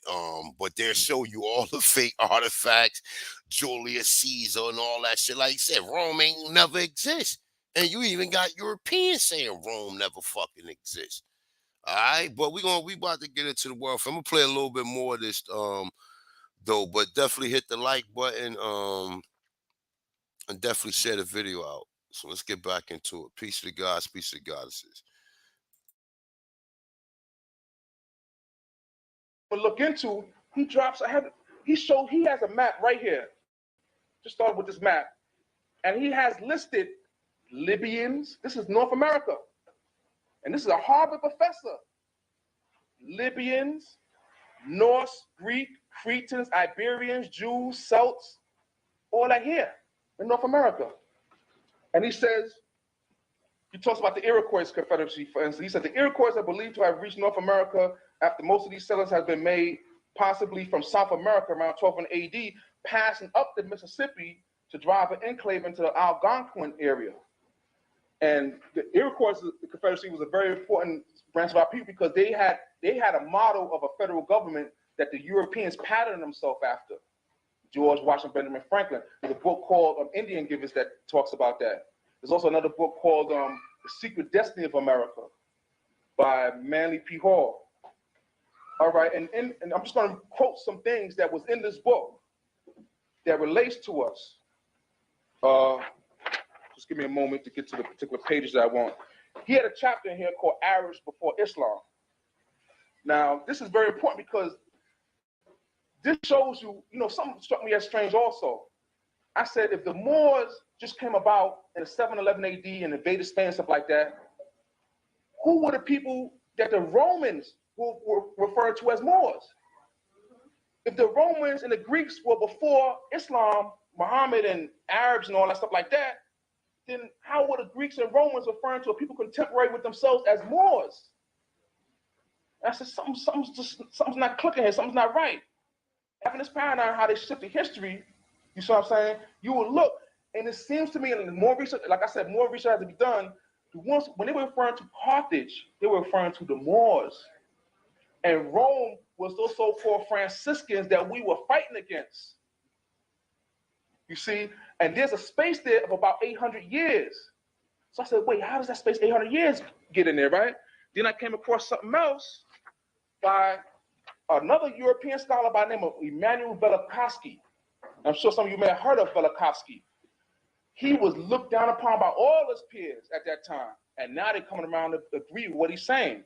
He wrote a book called Ramses II in His Times, and in it he dropped some major bombs. He proved how Ramses II and Nebuchadnezzar, who according to most Orthodox history is separated by about 800 years, how they were contemporary, how they were at the exact same time, and how when they refer to the Hittite Empire, the Hittites, and Syria and so on and so forth, they call it the forgotten or mysterious empire. That wasn't no forgotten mysterious. That was the Chaldean Empire. So there was a space. So somewhere along the line, 800 years was added. Now, if you factor that into equation, that would bring Carthage right up to 711 AD with the Moors. The 800-year difference. See, they were playing. The European was a master. What he was doing during this period of time is that he was grafting a history. When Honorable Elijah Muhammad said that he was given 6,000 years to rule the earth, he didn't rule this earth for 6,000 years. He was given dominion or jurisdiction over 6,000 years worth of history. When you look in the books, all his history books start off with historical times as 4,000 BC, which up to now would be 6,000 years. When you look in the King James Version of the Bible, it starts off 4004 BC. So what he did was manipulate and graft and change up 6,000 years worth of history. The grafting process, when you take a nectarine orange, navel orange that don't have no seeds in it, it's not natural. It cannot perpetuate itself. There's no seed for you to plant. So what they have to do is take a branch, slice it diagonally, take a regular tree, a real orange tree with seeds and everything, cut one of its branches diagonally and sew it on or tie it onto it, and it will grow and sustain itself off the roots of that original tree. This is the grafting process. This is what these Europeans did. They didn't have no history, just like the orange with no seeds. So they had to graft themselves onto already existing histories. See, you guys who don't fuck with Moors, you don't know what you're missing, brother, especially Hakeem Bey, man. I tell you, go back and check out all the bills that you can find with this brother right here. This brother was definitely beyond his time when it comes to this information. And like I said, he does investigative research. These other niggas don't do investigative research. They just research something and they be content with the information that's presented to them, but they never double down or check the information or research to see whether it's real or not. And that's what I've been saying the whole time. The European don't have no history. They only known for what you see now, which the shit you see now is the shit that they got from us. You see what I'm saying? These people don't have no history, bro. But you got other motherfuckers that come up here and talk about like D-Red, man. And like I said, shout out to D-Red, man. We rock with him sometime, man. But some of the stuff that he be saying, man, you got a critical think, bro. The European, he gets said they gave the European 6,000 years of our history. So they went back and written themselves into history and then changed all of these different names up and then got people thinking that these empires actually existed when they actually never existed, when all along the people who was responsible for it was your ancestors, right? But we gonna get into it in a minute. I'm gonna switch it though. I'm gonna let this rock out for a few more minutes, man. Because like I said, he's dropping some heavyweight shit. And hit that like button, share the video out, man. And like I said, if you like to donate, like my brother Red Road, hey Red Road East, man, email me, brother. I lost your number. You got my email, bro. Email me, Red Road East. I need to really talk to you about something. So definitely email me, my brother. Email me. Cause I don't know. Like last time I spoke to you, I want to know whether or not you want to be in my documentary Culture Freedom, because you close to me, so I can bang that. I can get your interview out fast. So definitely hit me up. Shout out to my brother Red Rose East, man. And go subscribe to his channel. The brother got good information on Aboriginal science. So definitely subscribe to his channel, brother. Red Road East, he's in the chat room. So this brother right here. So go to his platform, subscribe to him or whatever. Be dropping some heavy shit. But definitely hit me up, my brother. But yeah, when they get into the Tartaria, right? So the Tartaria is some more made up shit of names that they just created, and they try to give credit to motherfuckers who never had. See, what they don't want you to know is this, what I'm about to show you in the next bill right here, right? They don't want you to know that we had a global empire, and the center of the global empire was the Americas. The Americas was a centralization. So let's say, for example, right, you may have a business, right, that has multiple different locations, right? But then you have centralization. So you might, let's say something like I don't know, let's say Walmart or something like that, right? Walmart probably got a centralized one big Walmart that probably supplies all of the other Walmarts. You know what I'm saying? And that will be centralization, just like America was the base. America is the centralization where everything is coming from. We're leaving here, going to other places. And how do we see that? Because we can see the architecture that we have here everywhere on the planet. But it's like, excuse me. But it's like what the problem is with a lot of people, that they're told these ridiculous stories of how the Europeans came here and how the Dutch came here and took over this part of your land. Oh, the Britons came here and took over this part. That's all pseudo shit, bro. The Europeans that came here was fucking slaves, brother. Was fucking slaves. And I'm sorry, I'm not trying to be funny. Like, slavery is wrong for everybody, understand that. But it's time that we learn our history. And if it does apply to other people, give them back their history and acknowledge to them that we know we are not slaves. We know when no Europeans pulling up just doing what the fuck they wanted to do here. That's all some pseudo European style history, like the brother just said, how they stole all of our history, and now they the ones that distribute our history back to us. And motherfuckers who think that because they you want to hide something, put in a book. Yeah, it's some stuff in that book that they hid. But it's some stuff in that book that's also pseudo and been reconstructed to change the narrative to who the people responsible for doing this. All right, so peace to the gods, peace to the goddesses. Like I said, hit that like button. And if you like to the video, the Cash App is on deck. Like I said, if you got a chance, go to the brother Red Road East and definitely subscribe to the brother channel, because he be dropping a lot of heavyweight shit. And let me make sure I put my fair use up here. All right, there you go. All right, let's get back into this. To give themselves a semblance of antiquity. They had no history. So they grasped themselves. The original people who inhabited the region that they refer to as Greek was us, dealing with the Mycenaean and Minoan Moors, who were navigators. The ones who inhabited.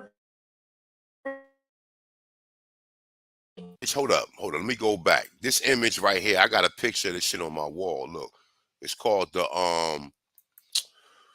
Fritella, the Fruta Fritella, or something like this. But I got a poster of that.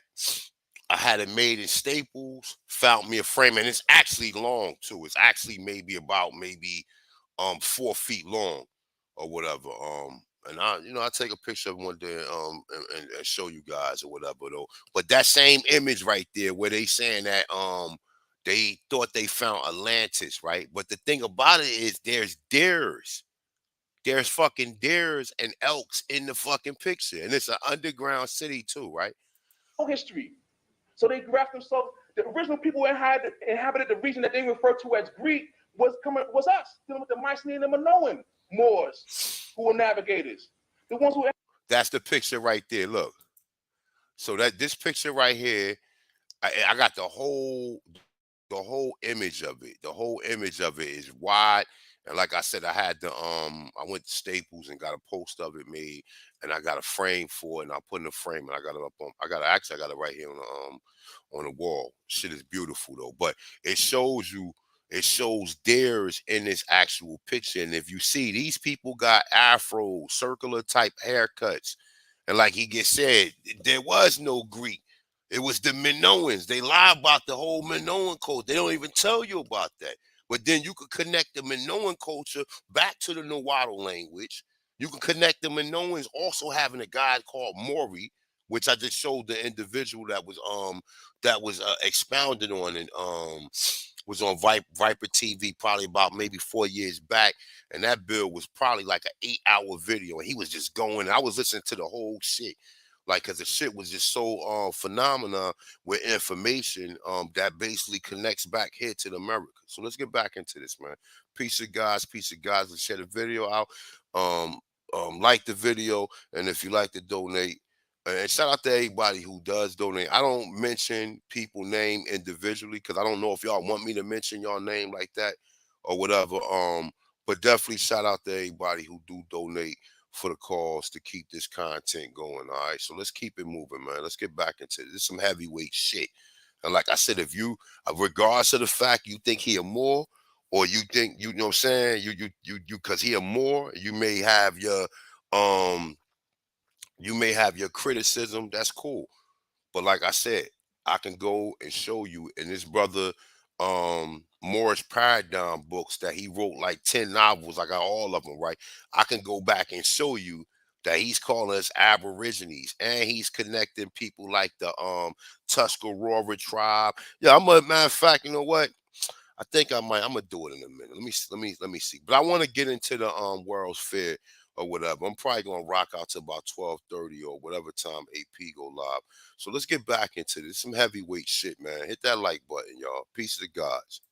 They have the region that they refer to as Rome were the Etruscans, who were us. You see? So they had to concoct this false history for them to rise to be in a place of power where they're at right now. They ran into a problem. They found some tablets or whatever that had ancient Libyan or Numidian script, and they never could interpret these things. Then one day, they found out that Arabic was the key to it. But that threw them, they said, wait, this is something 200 something BC. The Arabs didn't come till later on to 700. How was Arabic dealing with that? You see? And this was the key to unlocking these particular scripts, and so they could interpret it, which means that, now they try to say that there was Arabs in North Africa or these different places before Islam. No, there wasn't Arabs. These languages all part. We use many different languages. Shiam Bey said that Latin was one of our ancient languages. We always associate Latin with European people, or what they call the Indo-European languages. Those are our ancient languages, going into ancient Sanskrit and so on and so forth. We had different languages for different purposes.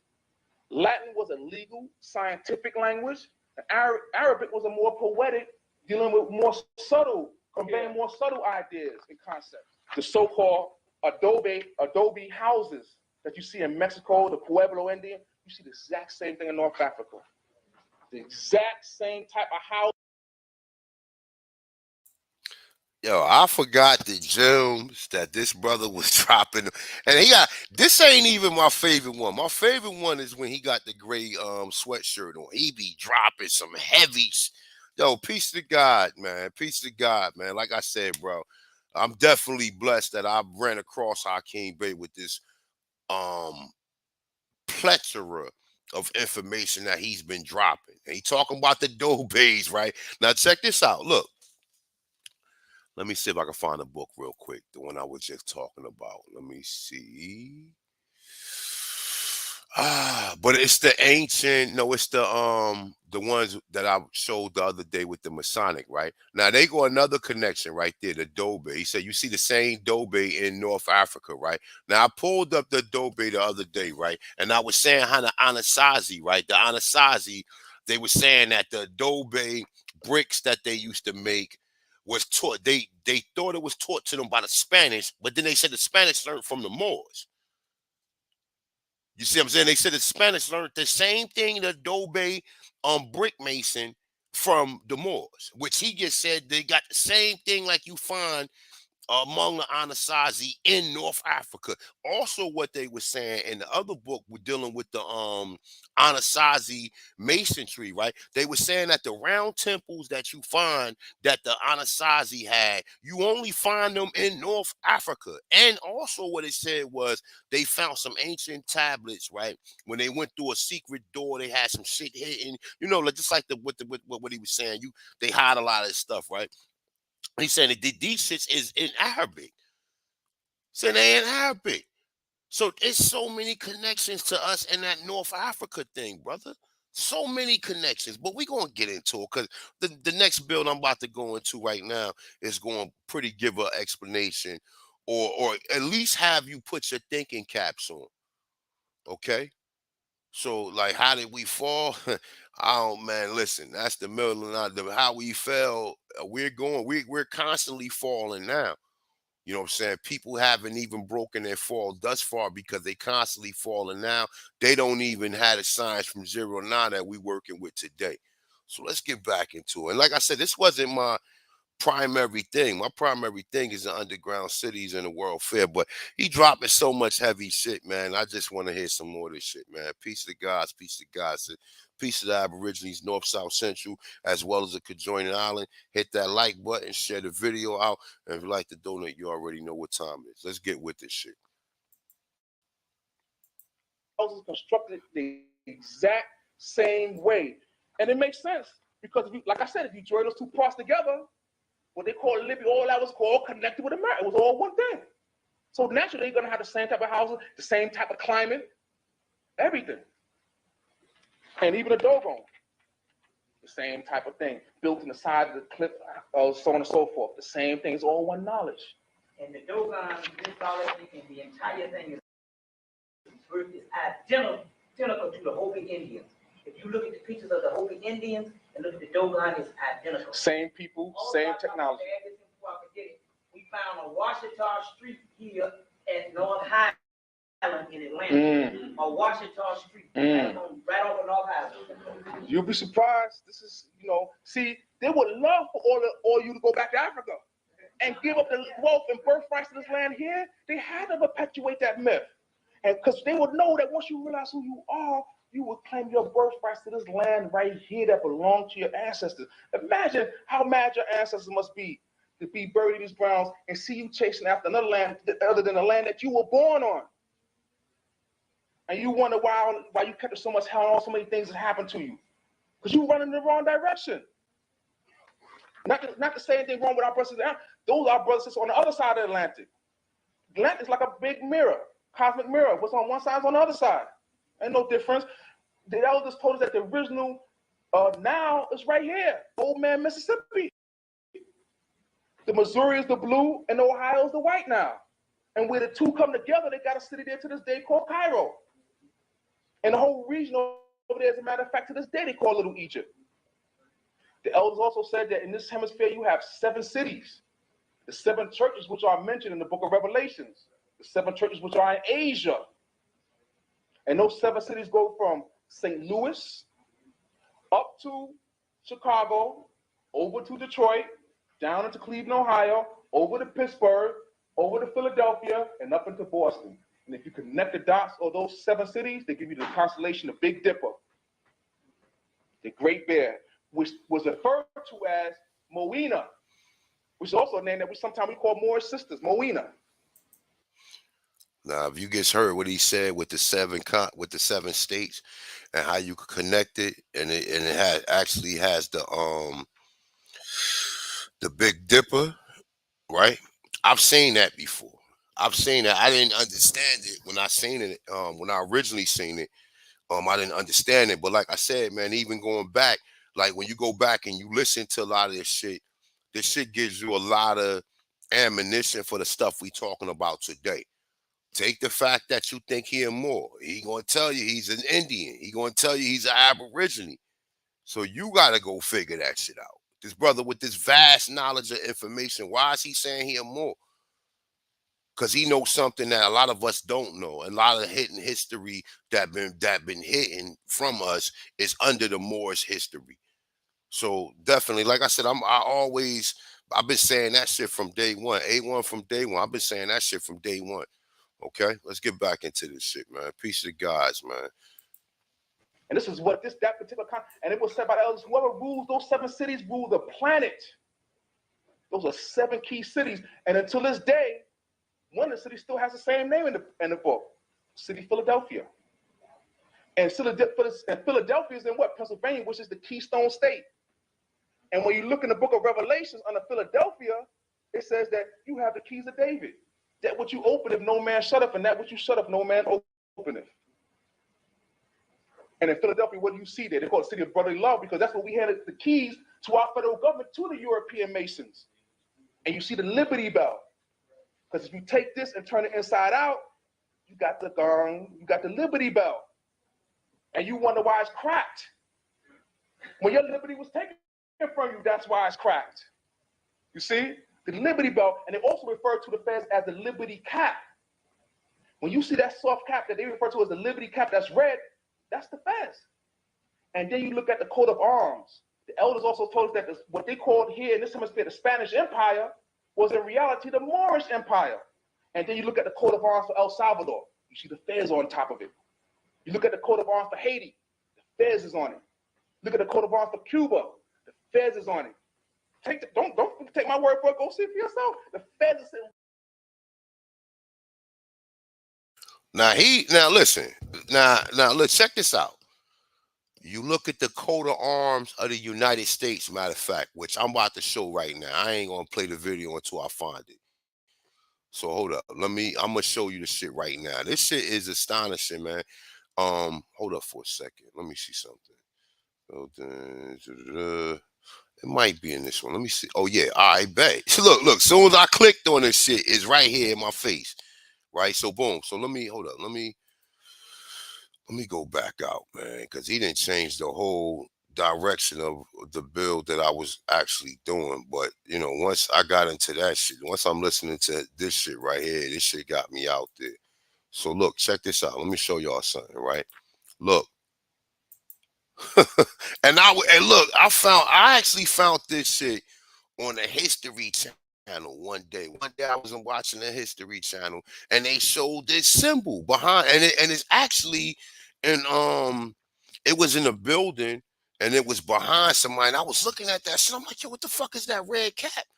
And I'm looking at it like, you can call it what you want to call it, but you would be suspicious and be curious to what the fuck is going on. Because like he said, it's the Haiti flag. Haiti got the same thing, which I'm about to show you right now. Look.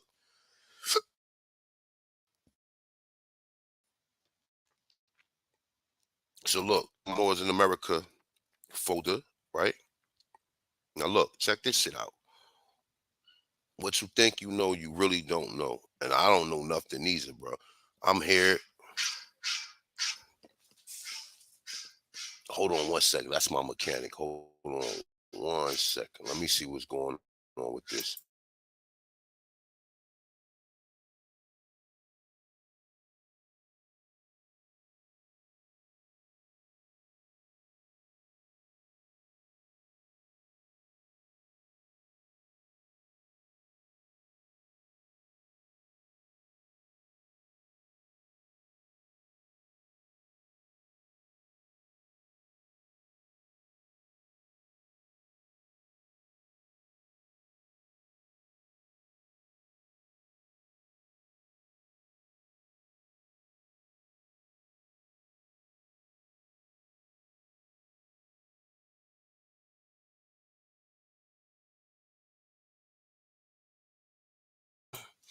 All right, we back, fellas. Hit that motherfucking like button. We going in.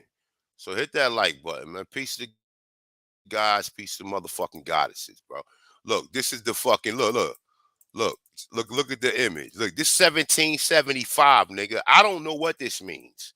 I don't know what it means, okay? I'm not saying nothing, okay? But look at that red cap right there on the United States fucking coat of arms. And look at the this look like some type of fucking armored suit right here. And you see cannonballs and you see all this shit, right? So but you do see that same joint that Hakeem Bey just was saying, right? So let's go back to stop this and go back to that. Like all this shit connects, my dude. All of it connects when you really open your mind up to it and you really allow the ancestors to help you have some type of understanding. Or when you come down to these bills, ask the ancestors for clarity so that you can understand the information that's being presented. But check it out. Right up on there with a halo around it, just like the OCNI on the dollar bill. The same thing, because this is the pyramid, the OCNI. This has told us that what they called here in this hemisphere the Spanish Empire was in reality the Moorish Empire. And that too, right? Understand this too, right? Every time you see in the 1400s that they calling this the Spaniards, just like he gets said, it's not the Spanish. It's actually the Al-Andalusian Empire. If you don't want to call it Moors, you don't have to call it Moors, but it's the Al-Andalusian Empire. And they just saying, oh, this is Spain. The word Spain ain't come up into play until the 1900s. So go figure that, right? So look. And then you look at the coat of arms for El Salvador. You see the fez on top of it. You look at the coat of arms for Haiti. The fez is on it. Look at the coat of arms for Cuba. The fez is on it.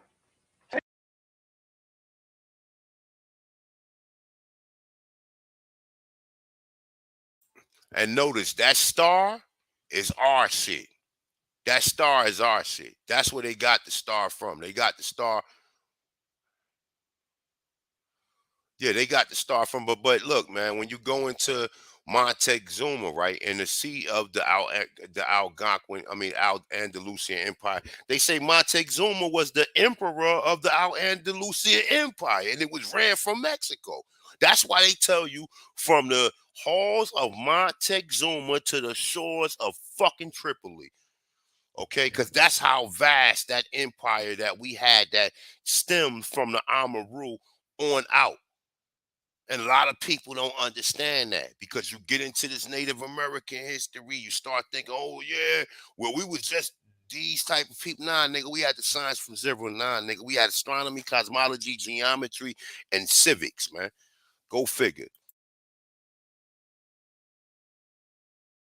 Don't take my word for it. Go see it for yourself. The feds are sitting right up on there with a halo around it, just like the OCNI on the dollar bill. The same thing, because this is the pyramid, the OCNI. This has a deep significance. You'll be surprised when you put this up on your head. Watch the responses that you get from Europeans, any people. I don't care where they come from. When we be standing there 125th Street, all the brothers, we be out there, and all you see is feds out there, Germans, they all come by and they look, they're like, man, the more they wake, they realizing who they are now. They come to, I don't care what country, Pakistan. The rulers of my country, they wear that. Africans come to me. Only big chiefs can wear that in my country. This was a sign of nobility of the rulers of this planet. Continuing on. The things we built in some of those 7 cities, the old man Mississippi coming down, this region on our hands going to ancient Egypt. Headquarters, Memphis, Tennessee. Memphis, the Memphite theology. Oh, that's right here. Oh, that's right here. The 5 Great Lakes. 5 lakes.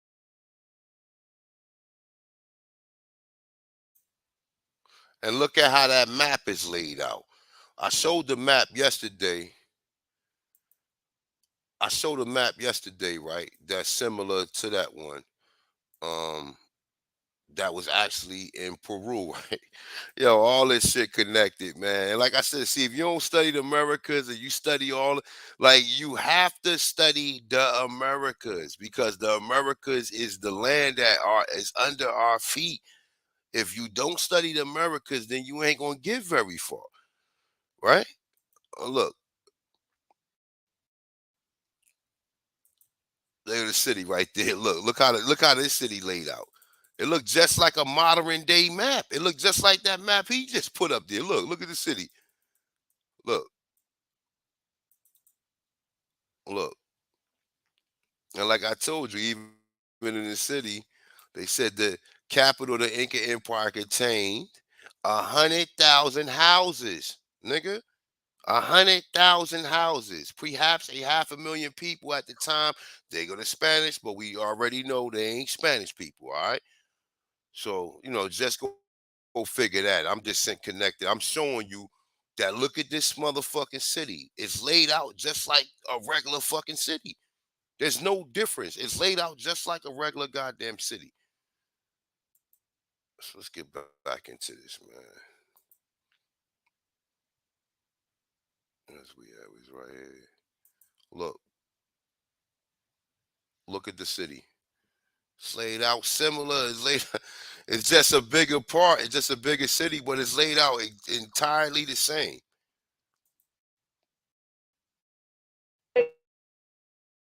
That were making half of the world's fresh water supply. And that whole region over there is known as the bread.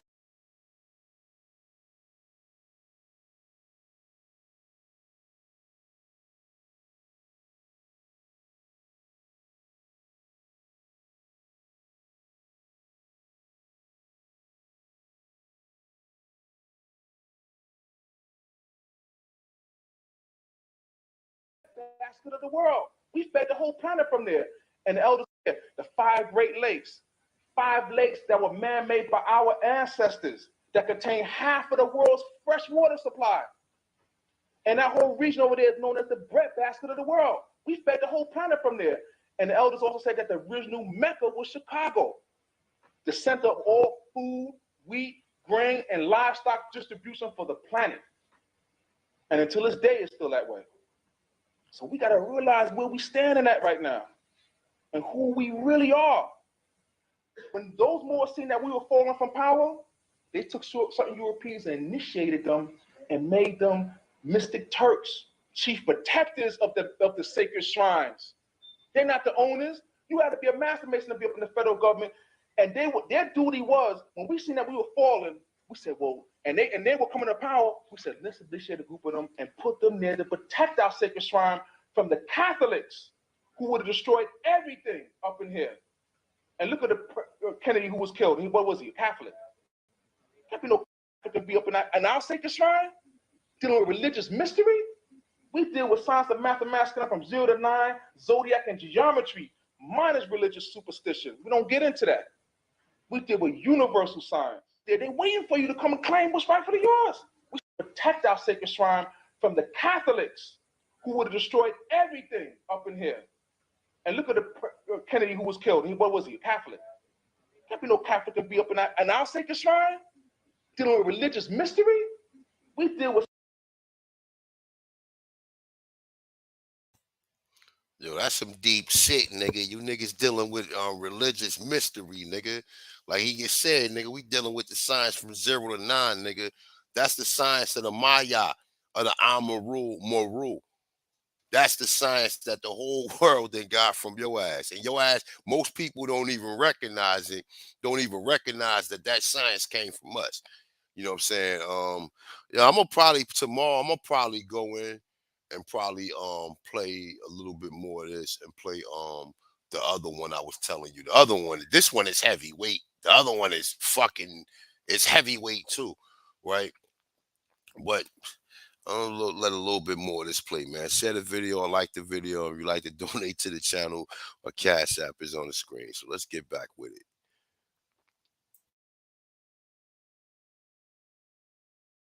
Science of mathematics from 0 to 9, zodiac and geometry, minus religious superstition. We don't get into that. We deal with universal science. They're waiting for you to come and claim what's rightfully yours. We sitting back. I'm a Negro. I'm a color. I'm a black. I'm African. Hey, when you come to them with that, they say, look, go back and study some more. Come back when you're ready. Because this was given to me by Moors. The title of this says Moor. If you don't come correct, you're not getting nothing. And the FBI, I got a picture of Hoover. Look at that. Let me just get this picture out here. So you could see, I'm getting a little bit into the other lecture here, but I just want you to see this. If I can find it. And here you see a picture. Just give me a second. There's so much information, you know. I'm just trying, I just wish people could see. I did about 15,000, 20,000 hours of research over the last 12 years. And I've seen things, I'm just trying to get it to the people so everybody else can see what I've seen. Because I've seen some stuff that you would be surprised.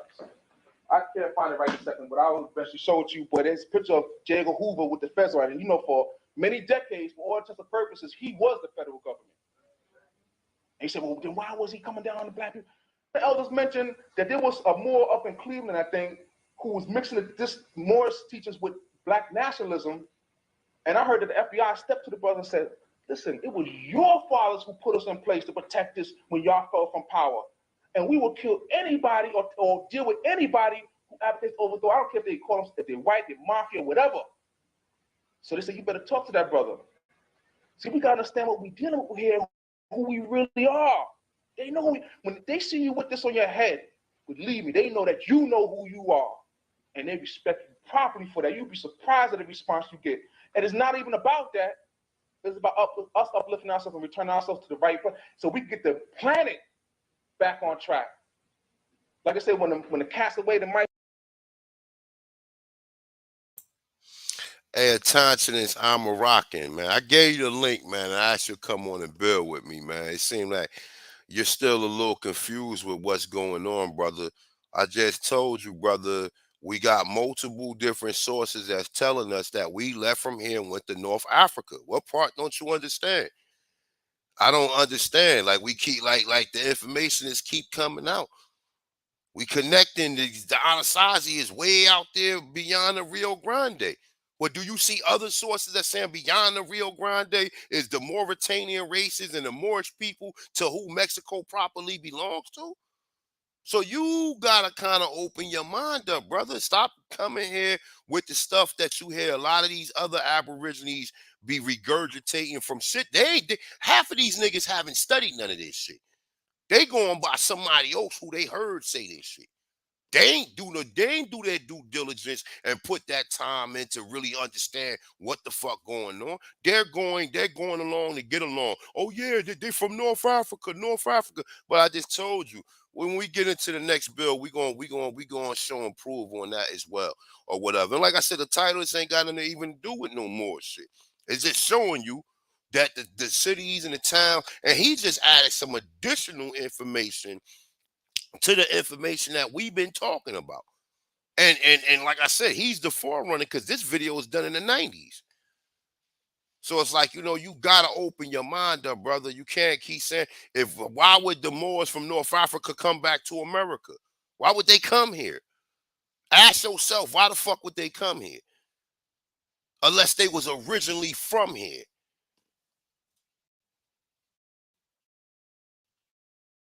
So let's get back into this, man. Play. That's what's been going on while we've been sleeping. This beast's been ruining our planet.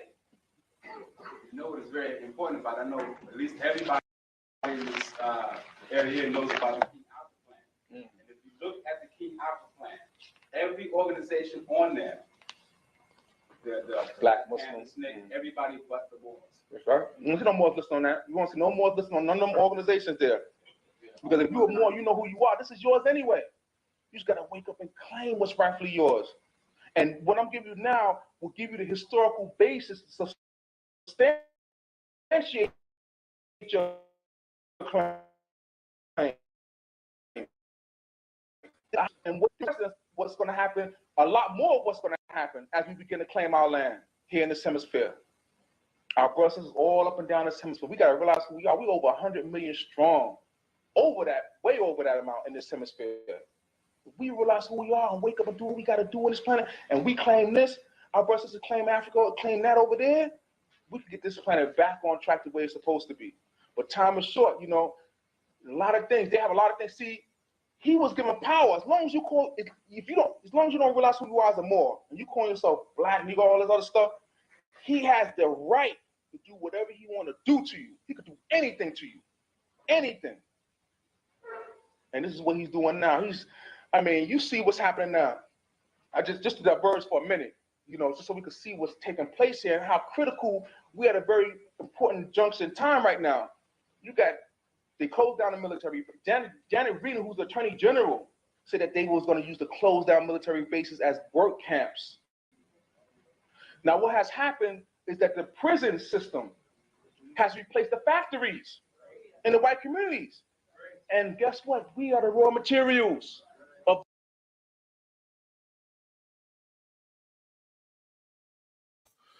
All right, man. I'm gonna end that part right there, man. But yeah, man. Look, man, I'm sorry, man, if people don't understand this shit, if people is fooled by this Native American shit and all of this stuff that they've been telling us or whatever. Like you gotta understand and do your research, and what connects, and what you don't connect, then you could discard the information, right? But yeah, man, that definitely got me on my toes this morning. So let's go into the other part, what I'm about to exhibit. So hit that like button, share the video out, and if you like to donate, once again, the Cash App is on the screen. So let me see something. Which one was I going to?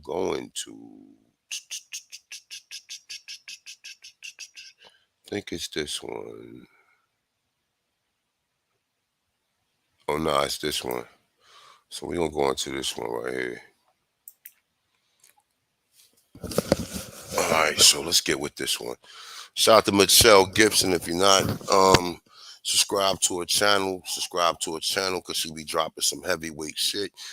So let's get into it. Is the most important palace of the Alhambra and was the residence of the ruler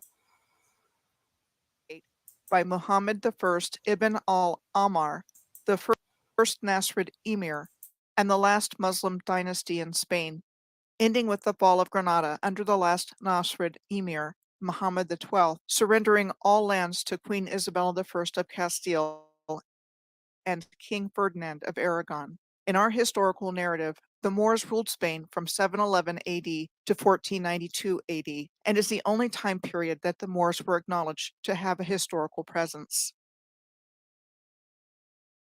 Now, you know, I don't agree with the timeline, but the sister definitely gonna drop, and she gonna cross-reference some things from the Americas to some of the architectures that we find around the world, and then we're gonna get into the World's Fair after this. All right, so I'm gonna let this rock out.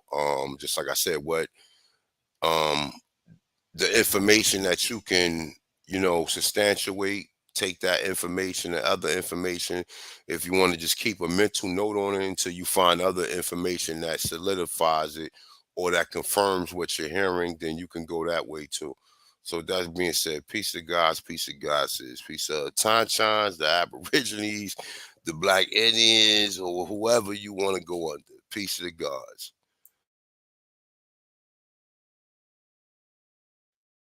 The Alhambra's name is derived from Arabic words meaning the red one, or the red fortress, in reference to the reddish hue of its walls. The Comares Palace is the most important palace of the Alhambra and was the residence of the ruler. Got a technical background? Looking to go remote and get paid more? Become a software engineer in 10 months. These two photos show the decor of what is called the Gilded Room in the Comares Palace. And here is a comparison of examples of the same design pattern found in Alhambra art on the left, a carved wooden relief in the Coricancha in Cusco, Peru in the middle, and in the central window in the front of the Central Synagogue of New York on the right. This is the Court of the Lions, the main courtyard of the Alhambra's Palace of the Lions, with the 1910 photo and what it looks like today. It certainly appears that there used to be a dome here that is no more. Okay, so with Spain's acknowledged Moorish past, let's take a look at other places around the world with similar architecture. Delhi, India also has a red fort. It served as the main residence of the Mughal emperors. Its construction was said to have been commissioned by the Mughal Emperor Shah Jahan in 1638, and its design was credited to architect Ustad Ahmed Lahori. The architect who also got the credit for the Taj Mahal, which has a nice lunar alignment every full moon, also said to have been commissioned by Shah Jahan. I am struck by the similarity in appearance of the Taj Mahal in Agra, India, and the Hui Mosque in Yinchuan, China. We are told the Scots baronial and Moorish revival styles had been introduced on the Crimean Peninsula in the Black Sea region in the 1820s by British architect Edward Bloor. Bloor was also said to not have any formal training in architecture. His training was in antiquarian draft.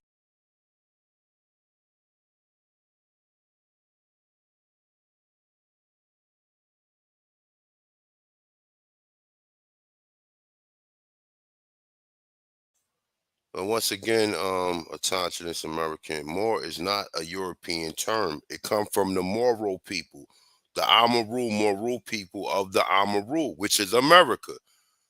Now, I'm sorry if you don't understand that. If you're going by, you're falling right back into the same hole that we just climbed out of.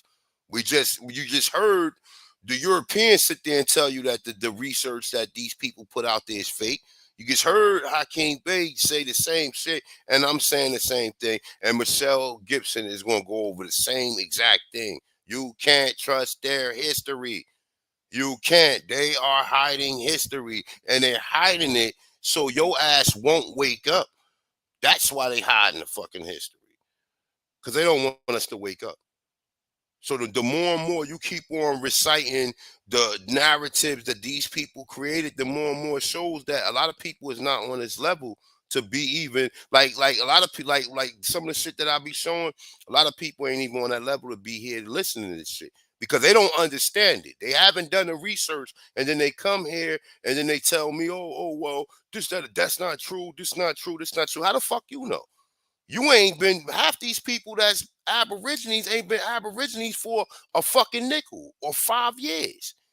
So it's like you don't know what you know because you ain't studied. A lot of people is not well studied when it comes to this. They can't cross-reference anything. They can't find, okay, well, I see this building over here. Why is this building in America that I see everywhere else around the world or I see in Europe?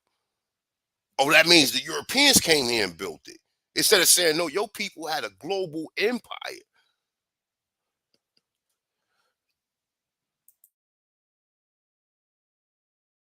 Craftsmanship. Bloor was credited with the design of the Vorontsov Palace in Alupka, Crimea, said to have been built between 1828 and 1846. Here's a comparison of more architecture on the grounds of the Vorontsov Palace in the Crimea. Don't block Atanchez Amaru is our brother. You know what I'm saying? Don't block the brother though. The brother, that's our brother, man. The brother come up here, whether we agree to disagree.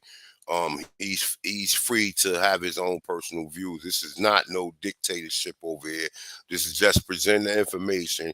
And like I said, I'm going to if you do say something about it, I'm just going to just put my input in it according to what I may came across. And if you don't agree with it, it's cool. I mean, I ain't here to be agreed upon. I ain't here to be everybody's friend. I'm not here for that. I'm here to present the information of the Americas and what your ancestor is recognized for around the fucking world that a lot of these people already know. Okay, so don't block the brother. Let the brother flow freely. And other than these Pan-Africans that come in here and they real disrespectful, our own brothers and sisters, I don't block. So peace to the gods, man. Let's get back into this bill. On the left, and the Jama Masjid Mosque in Delhi, India on the right, also said to have been built by the Mughal Emperor Shah Jahan between 1650 and 1656. This is a photo of the historical Alhambra Theater in El Paso, Texas, with its ornate and intricately designed facade, just like what we see at the Alhambra in Spain. This is the inside of the Mabel Tainter Memorial Theater in Menominee, Wisconsin, said to have been built in 1889 by Andrew and Bertha Tainter.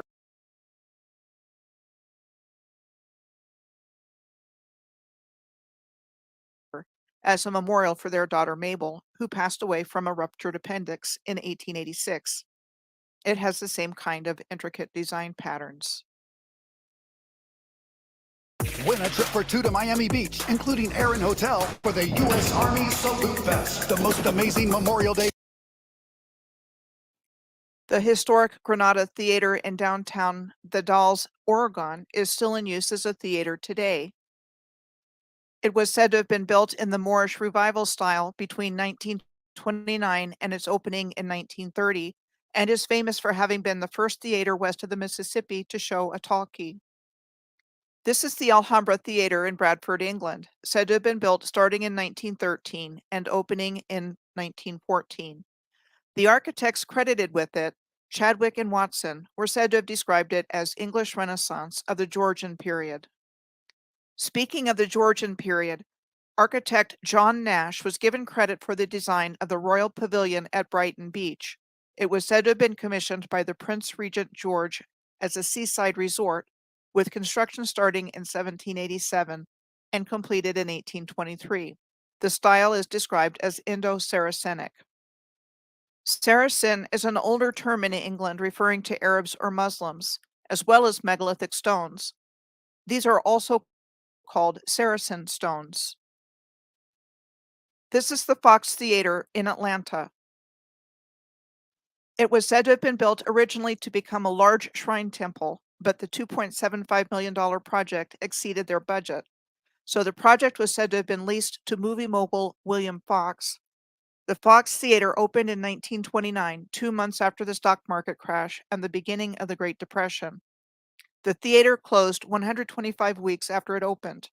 New owners acquired it, Paramount Pictures and Georgia-based Lucas and Jenkins, after the mortgage was foreclosed in 1932. The Altria Theater is located at the southwest corner of Monroe Park in Richmond, Virginia. We are told that it was built between 1925 and 1927. Formerly known as the Mosque and the Landmark Theater, it was said to have been built for the Shriners of the Akka Temple Shrine. The Elsinore Theater first opened in Salem, Oregon in 1926, with the owner George Guthrie enlisting, we are told, the architectural firm of Lawrence and Holford to design the building in the Tudor Gothic style meant to resemble the city of Elsinore from Shakespeare's play Hamlet. Said to have originally been designed for live performances and silent films, in 1929, the owner leased the theater to Fox West Coast Theaters and then a year later to Warner Brother Theaters, which ran it as a movie theater until 1951. It began a general decline starting in the 1950s into a second-run movie theater and was set to be demolished in 1980, but was saved by a grassroots effort, and over time, massive restoration was undertaken to restore the Elsinore to its former grandeur. The Missouri Theater building in St. Joseph was said to have been designed by the Bowler brothers of Kansas City, Missouri, in the atmospheric Art Deco and Moorish detailing, and completed in 1927. The Bowler brothers, Carl Heinrich and Robert Otto, were credited with the design of almost 100 classic theaters in the Midwestern United States in the first half of the 20th century. This next building is in Tulsa, Oklahoma. Originally called the Minx Adams Building, it still stands today as the Adams Apartments. It was said to have been built between 1927 and 1928 as a hotel intended to attract businessmen for the burgeoning Oklahoma oil industry.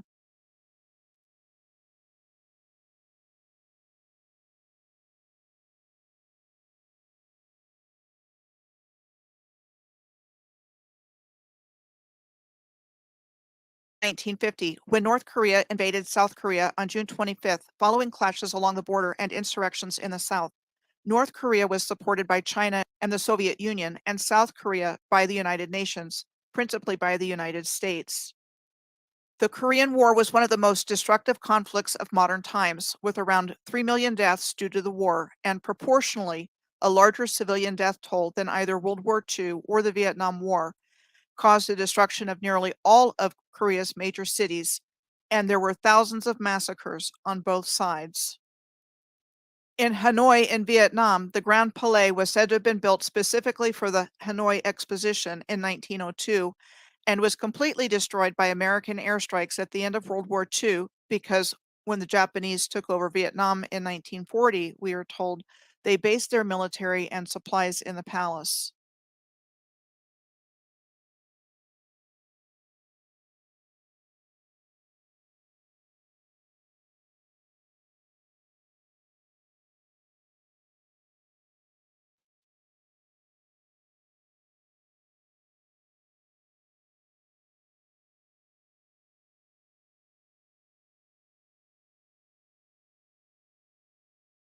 The Victoria Tower in the Westminster Palace complex in London, which houses Parliament, is on the left, the building of which is said to have been completed in 1860, and on the right is the Plummer Building of the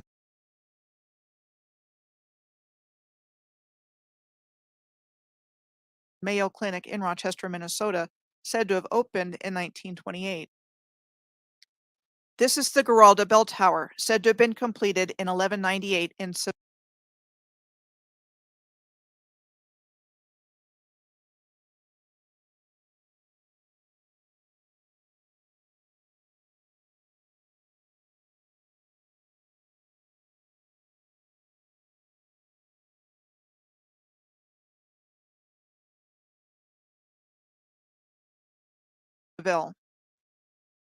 The Giralda Bell Tower is co-located with the Cathedral of Seville.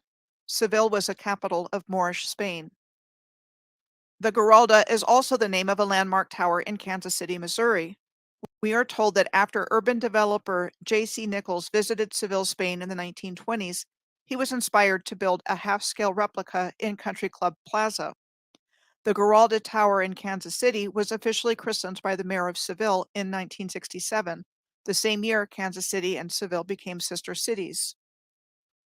The Longwood Mansion, also known as Nutt's Folly in Natchez, Mississippi, is the largest octagonal house in the United States at 30,000 square feet, or almost 2,800 square meters, and has 6 floors. This is what we are told about it. It was built by local cotton planter Holler Nutt, who was said to have wanted something unusual for his family home and was intrigued by octagonal homes. He decided to build it in 1860 to replace his first home and started construction shortly thereafter. Then the Civil War started and construction was halted after only the first floor was completed.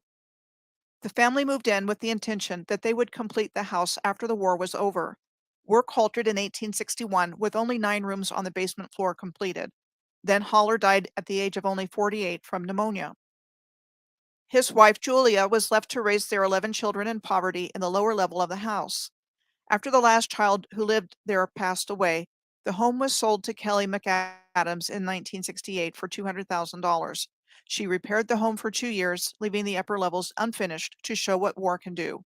She gave the home to a local association, the Pilgrimage Garden Club, with the agreement that the home would never be finished. The colonnaded onion dome of Longwood Mansion reminds me of the one at the Colt Armory in Hartford, Connecticut, and the one at the Penha National Palace in Sintra, Portugal. Next are examples of Moorish architecture in Florida, of which there are countless examples to choose from. Henry B. Plant was said to have laid the first railroad tracks in the Tampa area in the 1880s, which was said to have brought in the cigar and phosphate industries.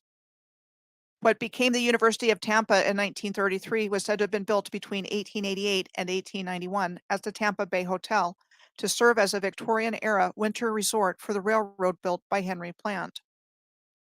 Today, Plant Hall houses the Henry B. Plant Museum, as well as the main administrator brought in the cigar and phosphate and built between 1888 and 1891 as the Tampa Bay Hotel. So they got another building right there that they claim was built in 3 years. You know what I'm saying? Now you look at that structure and you tell me, could they build that building in 3 fucking years? They got another building that they built in 3 years. I'm looking at buildings that they building now, and it's taking these niggas 3 years just to build one fucking building. Not less with the sophisticated architecture and some of the different architecture that's not consistent with building these projects, right? But hey man, go figure that, right?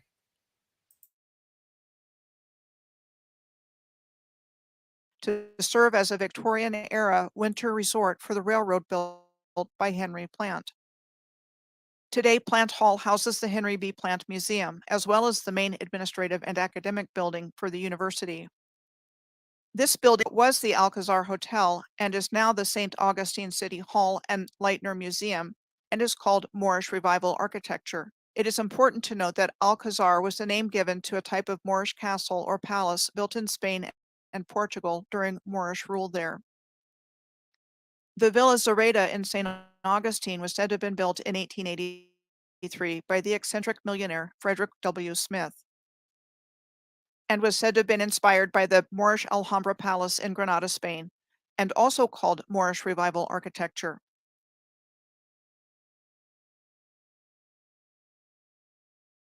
The Castle Warden Hotel in St. Augustine was said to have been built in 1887.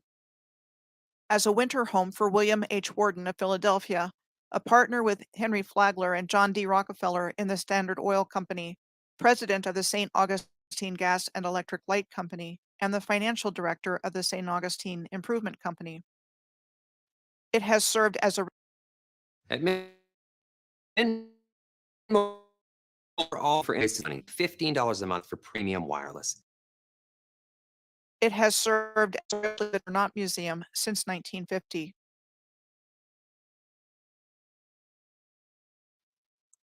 William McCrae National Harvester Fortune was said to have built the Villa Vizcaya between 1914 and 1922 on Biscayne Bay in the Coconut Grove neighborhood of Miami, Florida. Now you go figure that out. Look at that massive structure or massive complex that's in Florida. And she said, let me see what year she said it was built. Let me see.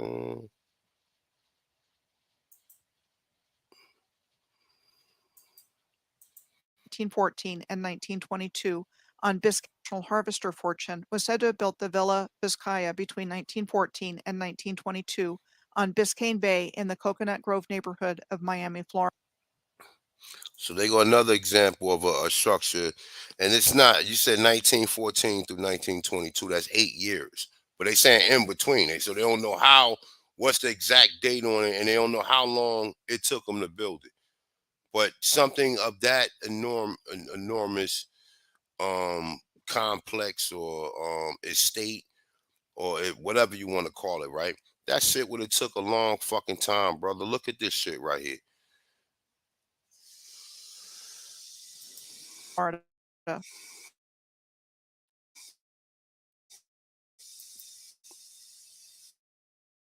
Now here's the thing. The Moors do not even get credit for their own architecture because they weren't supposed to be there. Their civilization was removed from our collective memory. The Moors get credit for 700 years in Spain in the historical narrative we have been given, and that is it. And their amazing accomplishments are falsely attributed all over the world. There is a story given to explain the existence for every building and other infrastructure, and what hasn't been put to use or left abandoned has been demolished in the name of progress and urban renewal or destroyed in so-called modern warfare. I have given examples specifically of what is considered to be Moorish architecture because it can be connected to Moorish Spain, but the Moors were the builders of other classical architecture as well, where you see examples of both classical and Moorish architecture existing together in places like Bishkek, the capital of Kyrgyzstan in Central Asia. I am reminded of the last scene from the original Planet of the Apes movie, when Charlton Heston realized for the first time in the movie where he actually was the whole time, only in the sense that we do not know where we really are because it has been deliberately removed from our awareness. We are living and working in and on top of the infrastructure of an advanced ancient civilization without even knowing it. The wisdom keepers of this ancient civilization was not only the Washita Empire in North America, but around the world, like Tartaria in Asia, Barbaria in North Africa, and the Mughal Empire in India, just to name a few. Wealthy empires within the Moorish civilization, dating back to the time of ancient Mu, not at odds with each other, but co-creating a beautiful civilization that provided free energy with the highly integrated infrastructure of the Earth's energy grid. According to George G.M. James in his book Stolen Legacy, the Moors are the custodians of the ancient Egyptian mysteries. In St. Petersburg, Russia, there are 2 ancient sphinxes at a quay in front of the Academy of Arts, said to have been brought to Russia from Egypt at the height of Egyptomania in 1832. 2 more sphinxes on the Egyptian bridge crossing the Fontanka River, and 2 sphinxes in the back courtyard of the Stroganov Palace, all in St. Petersburg. And when I see the colorful, ornate onion domes of the Russian Orthodox Church of the Savior on Blood in St. Petersburg, I am reminded of the turbans of antique Moors head jewelry I have seen. This is the Great Seal of the Moors on the left. Sure looks a lot like the seal on the back of the US $1 bill on the right. The beauty, harmony, and balance of the global Moorish civilization from antiquity was replaced by a parasitic system deliberately engineered to cause human suffering and environmental degradation for the purposes of power and control. I believe the cause of the wiping of this civilization from the face of the earth was a deliberately caused liquefaction event that covered the earth in mud. Like I said in my last short and sweet number 17, this is all very confusing based on what we have been taught because it was meant to confuse and manipulate us so we would instead fight each other based on things like race and religion and never know our true history by the controllers who created the New World Order for their benefit and not ours. I believe all the pieces of the original civilization that have been separated out as different from each other were once one and the same. The controllers didn't rewrite history from scratch. They rewrote the historical narrative to fit their agenda. But now we are living in the long-awaited time of the Great Awakening that the controllers have literally done everything in their power to prevent because it is what they have feared, and of reclaiming the higher timeline for a positive future for humanity.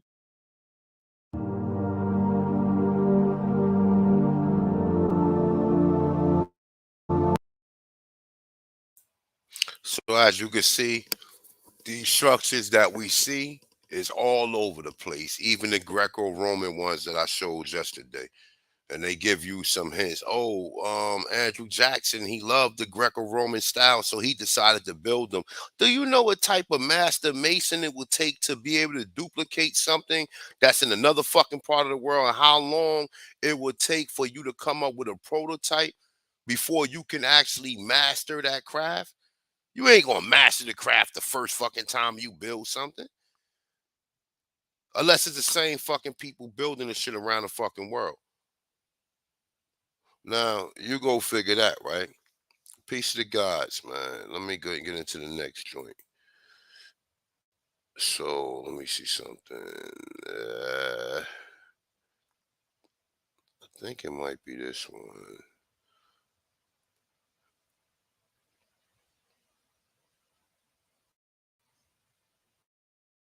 Hold up. Let me see. All right, no, that's not it. That's the other one I'm going to play. Hold up. I think it's this one.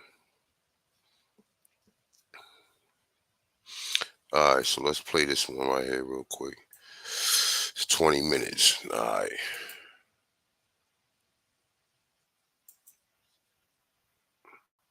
My bad. Let me share my screen again. Definitely like the video. Send the video out. Share the video. And if you'd like to donate, the Cash App is on deck. So let's get back into this one. I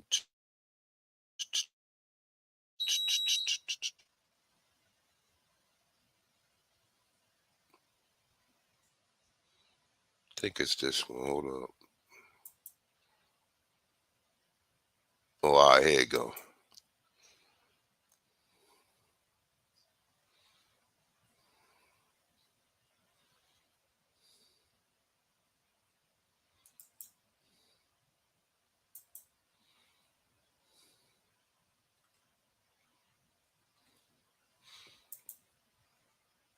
Nah, hold up. That's not the actual video. Hold on, let me see.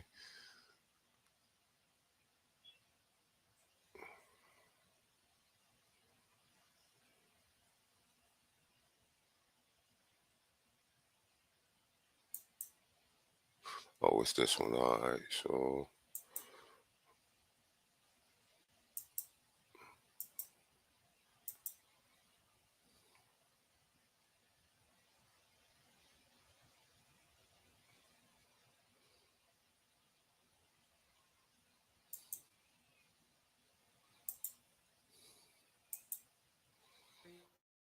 that needed KDOs based on no information that I found in my research.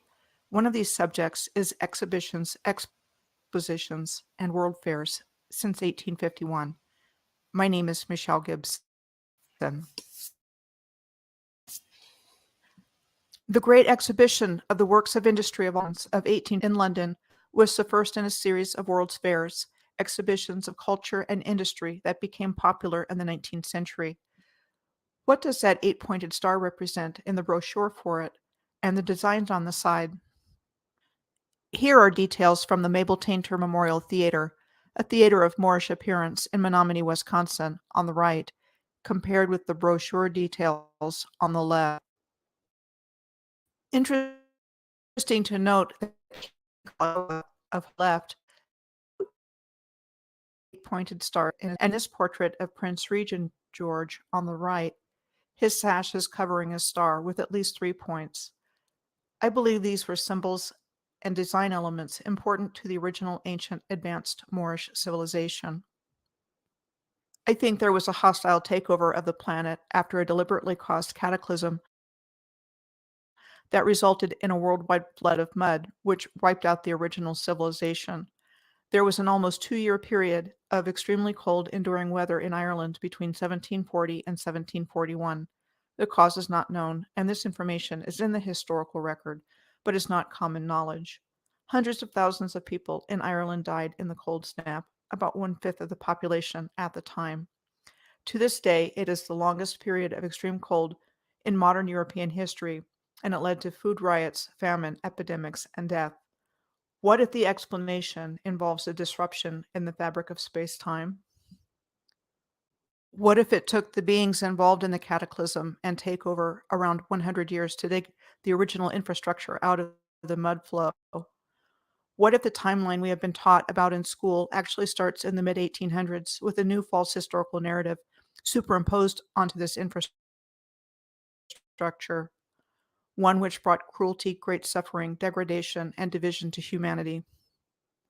What if the original order of society was turned upside down, and we have been the subjects of a vast human and social engineering project, not for our best interest, but that of other beings? What if these exhibitions, expositions, and world fairs, starting in 1851, were showcasing the technology and architectural wonders of the original civilization before being hidden away or forever destroyed? The purpose of the first great exhibition in 1851 was said to be making clear to the world Britain's role as industrial leader, while at the same time it provided a platform on which other countries from around the world could display their achievements. It was organized by Sir Henry Cole, a British civil servant and inventor, and Prince Albert, husband of Queen Victoria. We are told that it took only 9 months to develop it, from plans and organization to the grand opening with Queen Victoria. It was also referred to as the Crystal Palace exhibition, in reference to what was called a temporary structure in which it was held. Let's take a closer look at this so-called temporary structure. Also known as the Great Shalimar, a reference to the Mughal Garden Complex in Lahore, Pakistan, where you see the 8-pointed star and similar design patterns that I just showed you on the Great Exhibition brochure in Wisconsin. Shalimar Gardens are located at the Lahore Fort. The Crystal Palace was said to have been designed by Sir Joseph Paxton, a gardener and greenhouse builder, and built in Hyde Park to house the exhibition.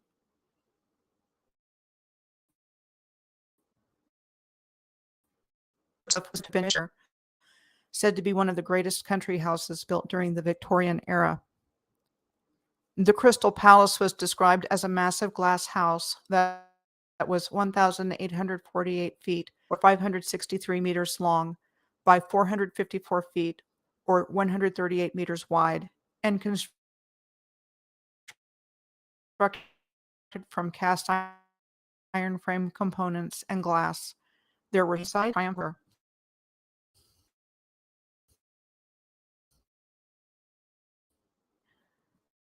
One people's edition, including famous people of the time like Charles Darwin, Samuel Colt, Charlotte Bronte, Charles Dickens, and Alfred Lord Tennyson. The proceeds generated by the Great Exhibition of 1851 were then said to be used to found the Victoria and Albert Museum in 1852, which happens to look very similar to the Natural History Museum in Milan, Italy, which was said to have been founded in 1838. Proceeds from the Great Exhibition were also used to found the Science Museum in 1857 and the Natural History Museum in London in 1881. What was the fate of the Crystal Palace itself? Well, we are told the Crystal Palace was moved and re-erected in 1854 to Sydenham Hill in South London and was later destroyed by fire in 1936. How did they manage to move a massive building of plate glass and cast iron, said to be 3 times larger than St. Paul's Cathedral in London? Between 1853 and 1854, the exhibition of the industry of all nations was held in New York and Bryant Park in Manhattan, in the wake of what was considered the highly successful Great Exhibition in London. It aimed to showcase the new industrial achievements of the world and to demonstrate the nationalistic pride of a relatively young nation. The exhibition committee was led by Jacob Westervelt, New York City mayor, considered to be a renowned and prolific shipbuilder, and Admiral Samuel DuPont, a member of the prominent DuPont family, was the general superintendent. See, you got that hand in that jacket, that Masonic pose.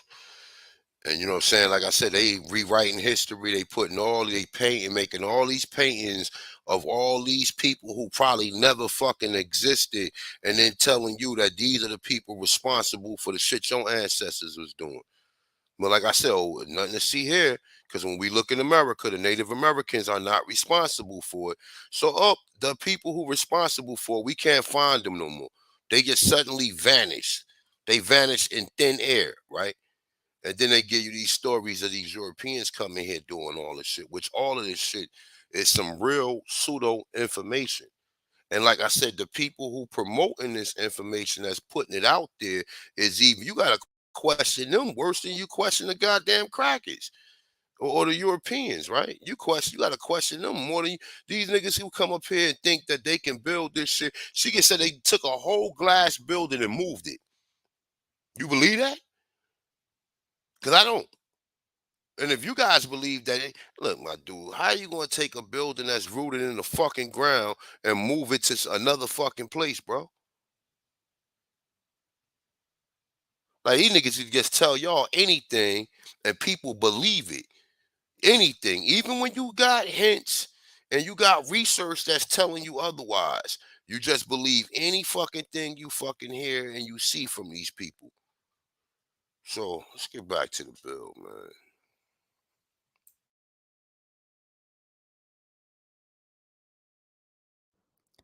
Another Crystal Palace was built here for the exhibition.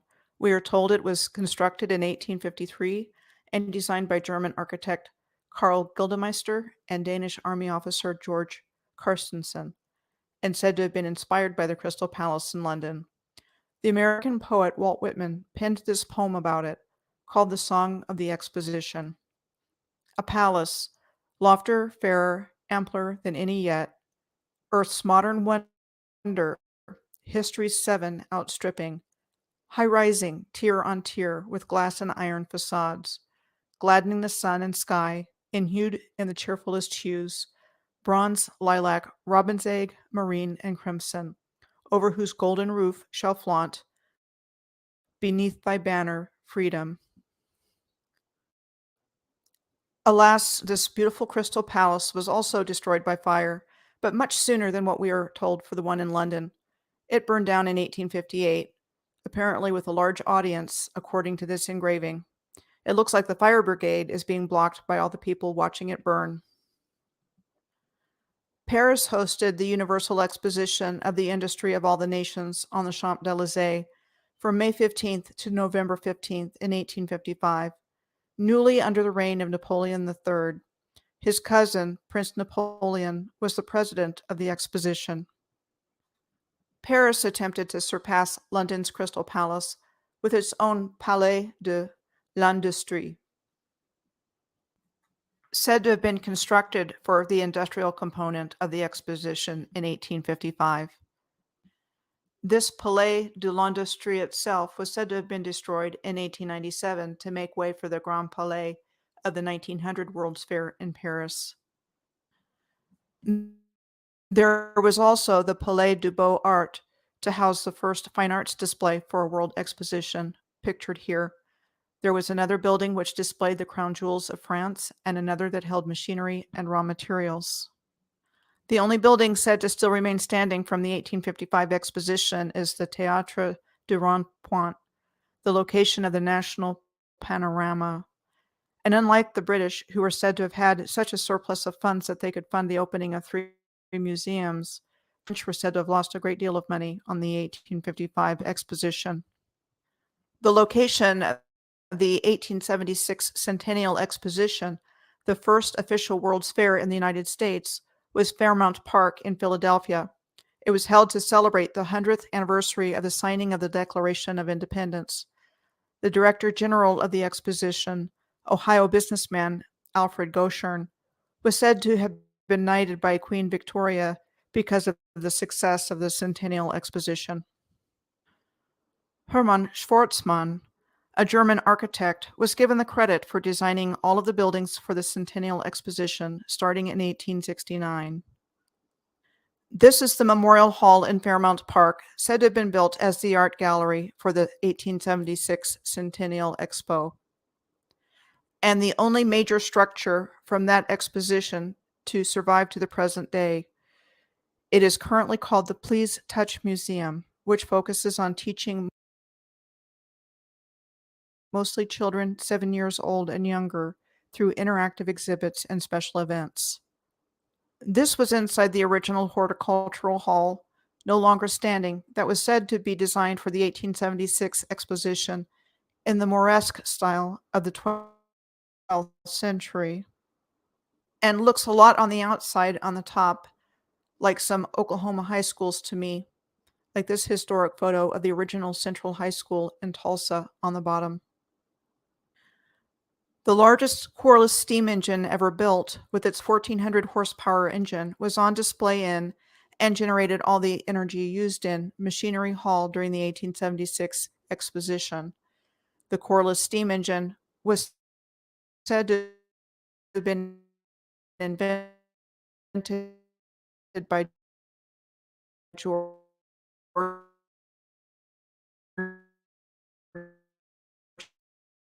Henry Corliss in 18.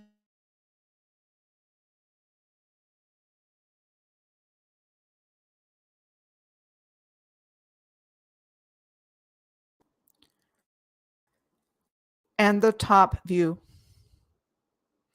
Now for comparison, check out what is found at what is called an old sugar mill in Belize in Central America. From the looks of this tree growth, very old.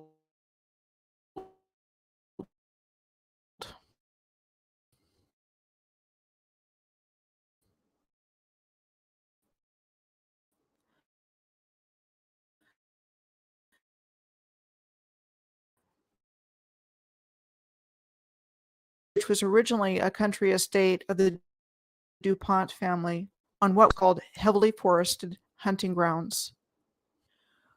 We are told the main exposition building was meant to be a temporary space.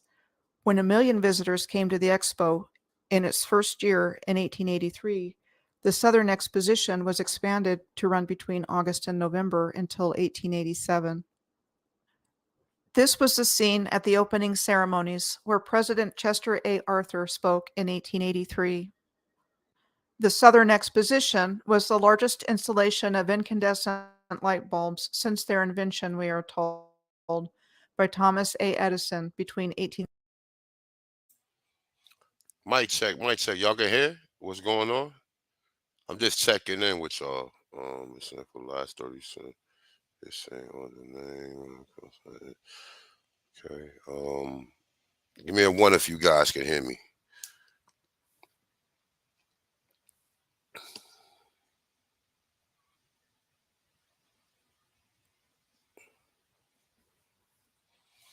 All right, so we good. You said they was messing with the audio. All right, did y'all? I mean, y'all hearing the audio thus far though, right? I see ones. All right, so I'm actually looking at the StreamYard. I'm looking at the video through the StreamYard.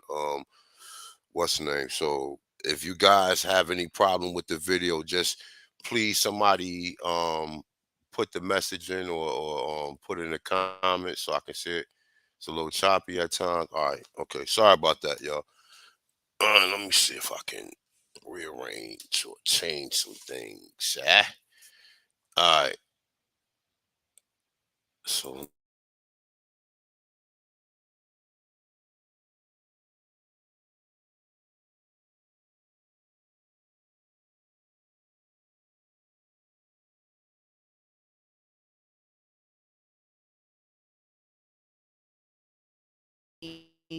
allowing for nighttime visitation.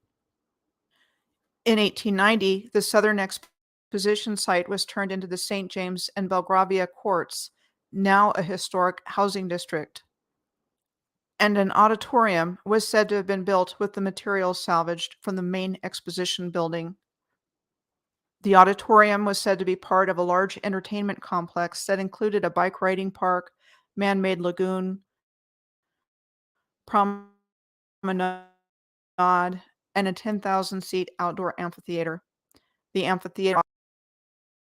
and just remember too, the bicycle was created by American Aboriginal too. So go figure that shit out, along with all of the other stuff that they hide. And the bicycle was created by us. All right.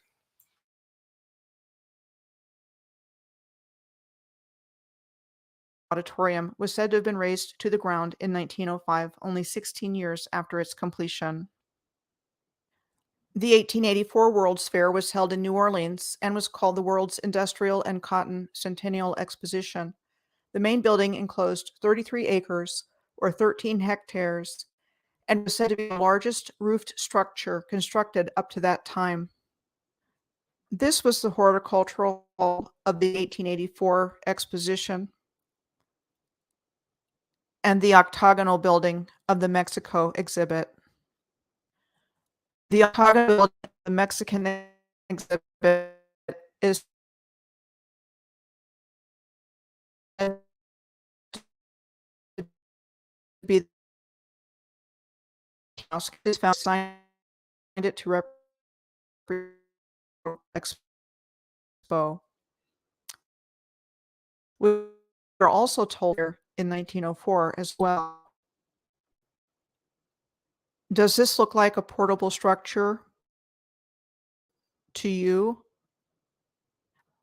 And there are design patterns of 8-pointed stars in the Moorish kiosk, and what I will call figure 8s for this example. It is the same idea as what I shared with you earlier in this video. The location of the 1884 New Orleans Exposition is now Audubon Park. This is said to be a chunk of iron ore from the Alabama exhibit on the Audubon golf course at the park. In Cincinnati, Ohio, location of the Centennial Exposition, also known as the World's Fair of Cincinnati, and the 100th anniversary of Cincinnati's founding. The Machinery Hall, situated across the Miami and Erie canals, and was said to have been transformed into a Venetian delight with imported gondolas and gondoliers Venice, and daily races as and gondolas weren't actually imported from Venice, but instead were already here. This is outside of the Machine Hall on the left and has the look of a stage photo. This one in Trenton, New Jersey on the right. The music hall was said to have been built in 1877 at the cost of $1 million for use in some previous industrial expositions in Cincinnati, as well as for being a choral facility. This was a bridge associated with the music hall. Where is everybody? The main building was in Washington Park.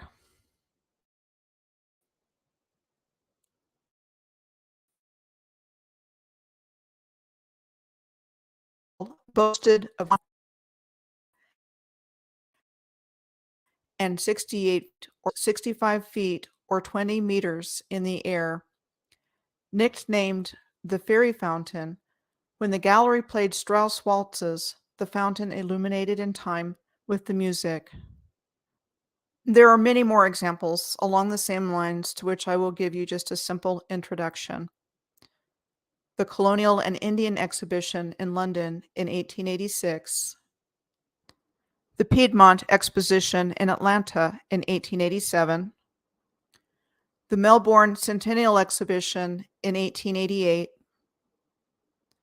the Universal Exposition in Paris in 1889, the World's Columbian Exposition in Chicago in 1893, the California Midwinter Exposition of 1894 in San Francisco, the Central American Exposition in Guatemala City, Guatemala in 1897, the International Exposition in Hobart, Tasmania in 1894 and 1895, National Exposition in 1895, the Tennessee Centennial and International Exposition in Nashville in 1897,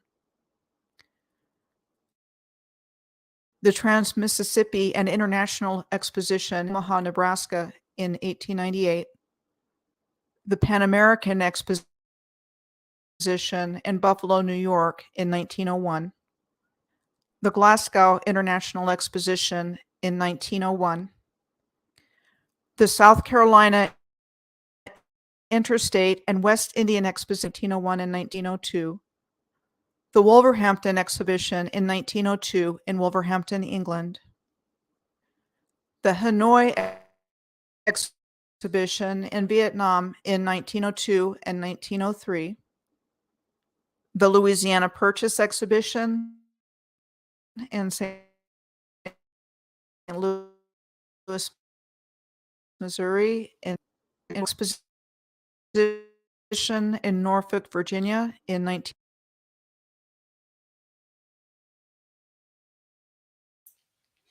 Oh, we're going to stop right there. Look at that shit right there. That's the one in Virginia. Let me see something. Let me see if I can find it. I want to see how long it took them to build that. So just give me a second, because she didn't give the actual date. So I got the World Fairs up here. So let me see something real quick. I'm looking for Virginia. Let me see.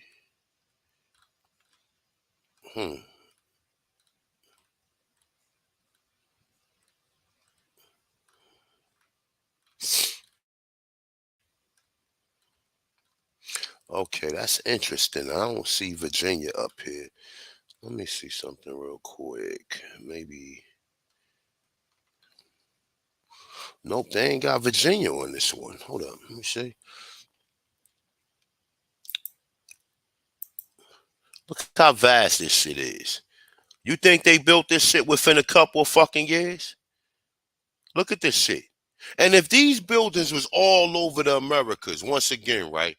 And these buildings go back, right? Because we know that these people ain't build these buildings in no 3 fucking years. So if they ain't build it in 3 years, they ain't build them at all. Because why would they lie about the timeline that it took them to build it when anybody with any fucking common sense can look at the shit and say, nah, Nah, Money Grip. I'm not going with. Even listen, I was born on a day. I just wasn't born yesterday. So, you know, if anybody who was born yesterday who will believe that they can build these structures within a couple years, and like I said, a lot of them got Moorish architecture, the Greco-Roman architecture, because the Greco-Roman architecture is the Moorish architecture as well. They're just different styles of different structures that they're finding. But this right here, and this is the Jamestown Exposition. Let me see. Maybe it is up here. Let me see. Maybe I overlooked it. Oh, it is. I see it right here. I did overlook it. So let's hold on. Let's see something real quick.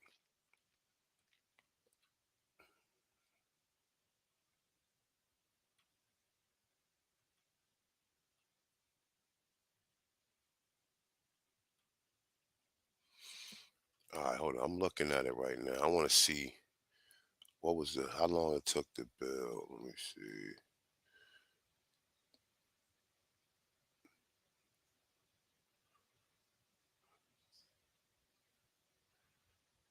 All right, hold up.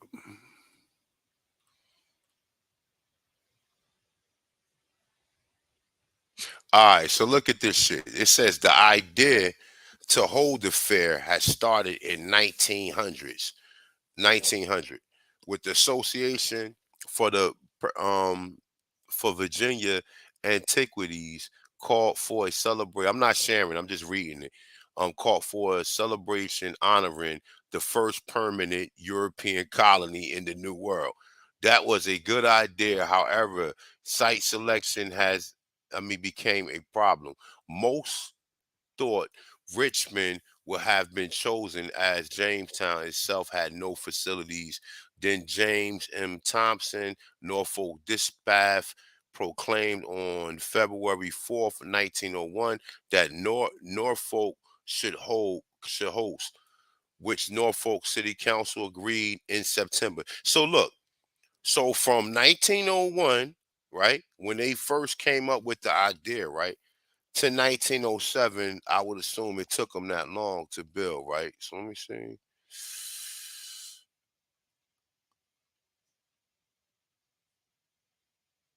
Hold the fuck up. Hold the fuck up. Hold up. Oh shit, I want y'all to see this shit. Hold up. I got something I'm gonna stop this. I want to show y'all this. Look at this shit right here. Here go a clue. We got a clue right here. You know what that building was called?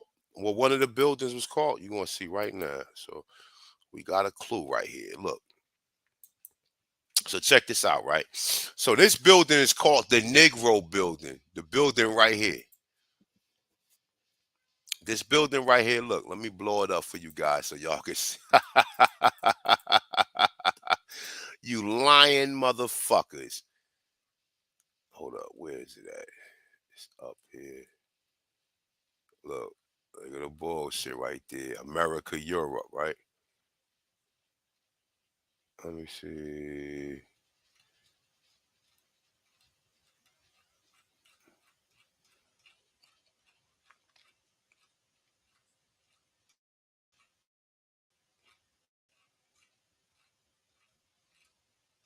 Look, as you see, it's called the Negro Building in Virginia right here. You see, got Negro Building on the top, right? So let me see.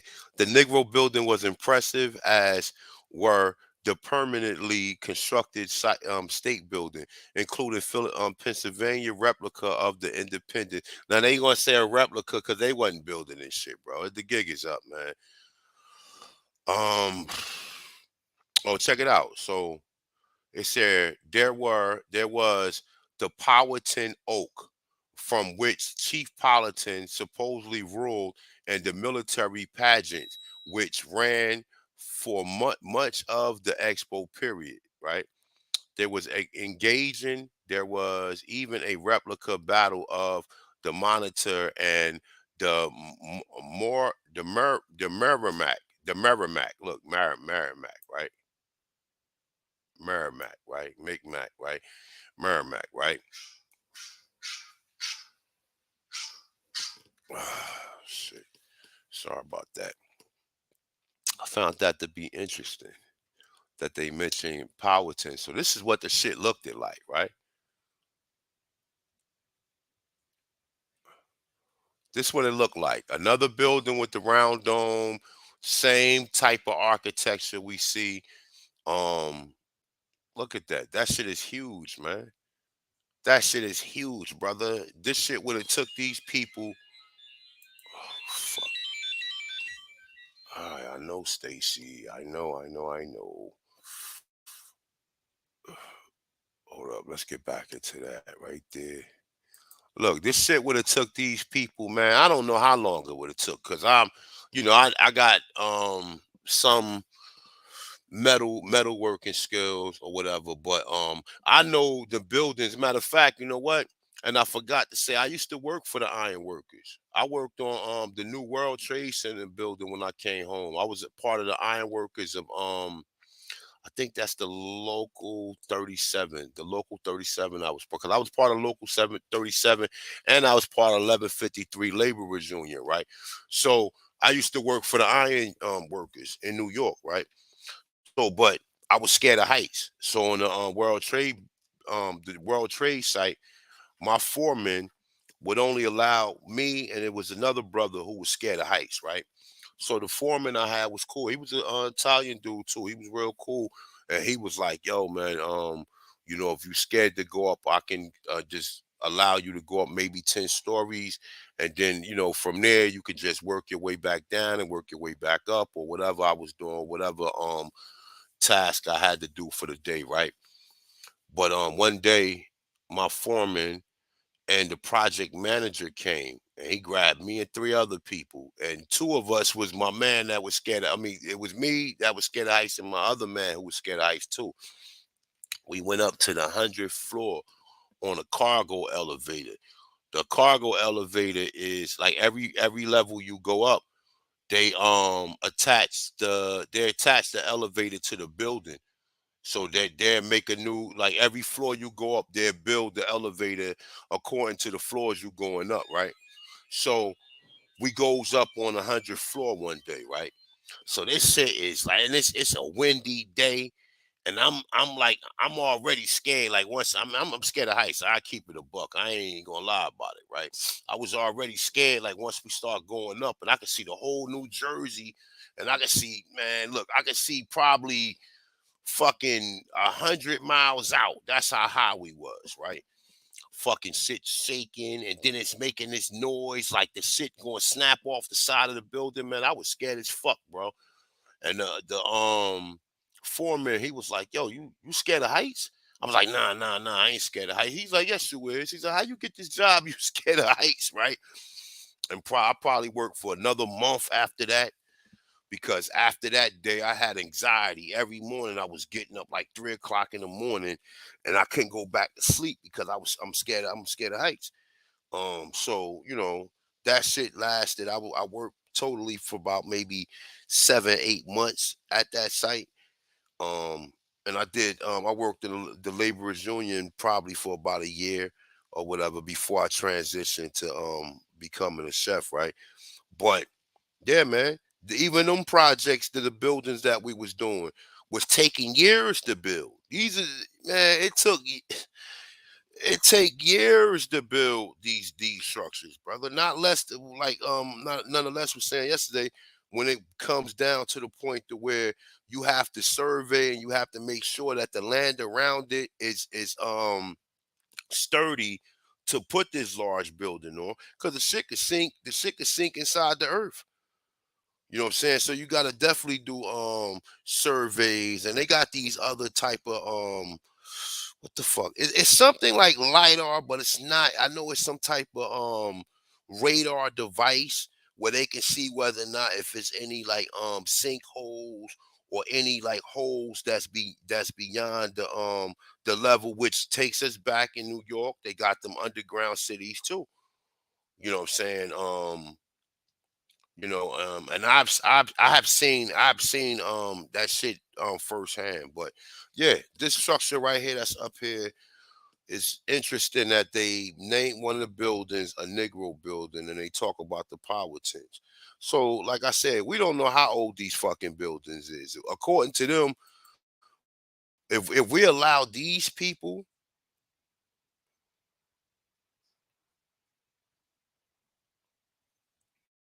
hold up.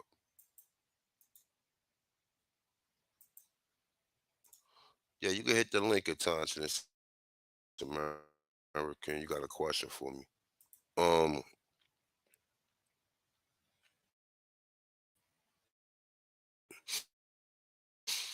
I I need to be out of here within the next 30 minutes, man. So let me yeah, the ground penetrating radar. You're right. That's exactly it is. Let me see. I can send a link out.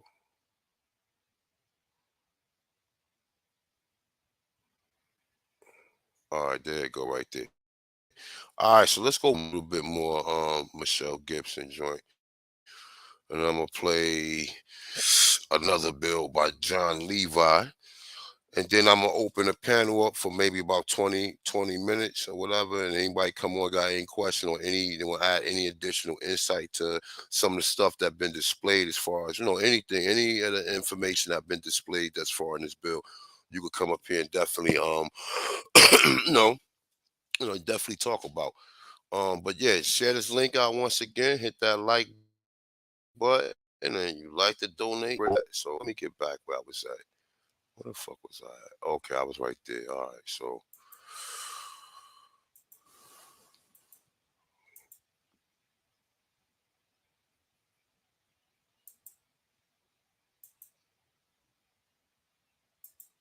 (1907)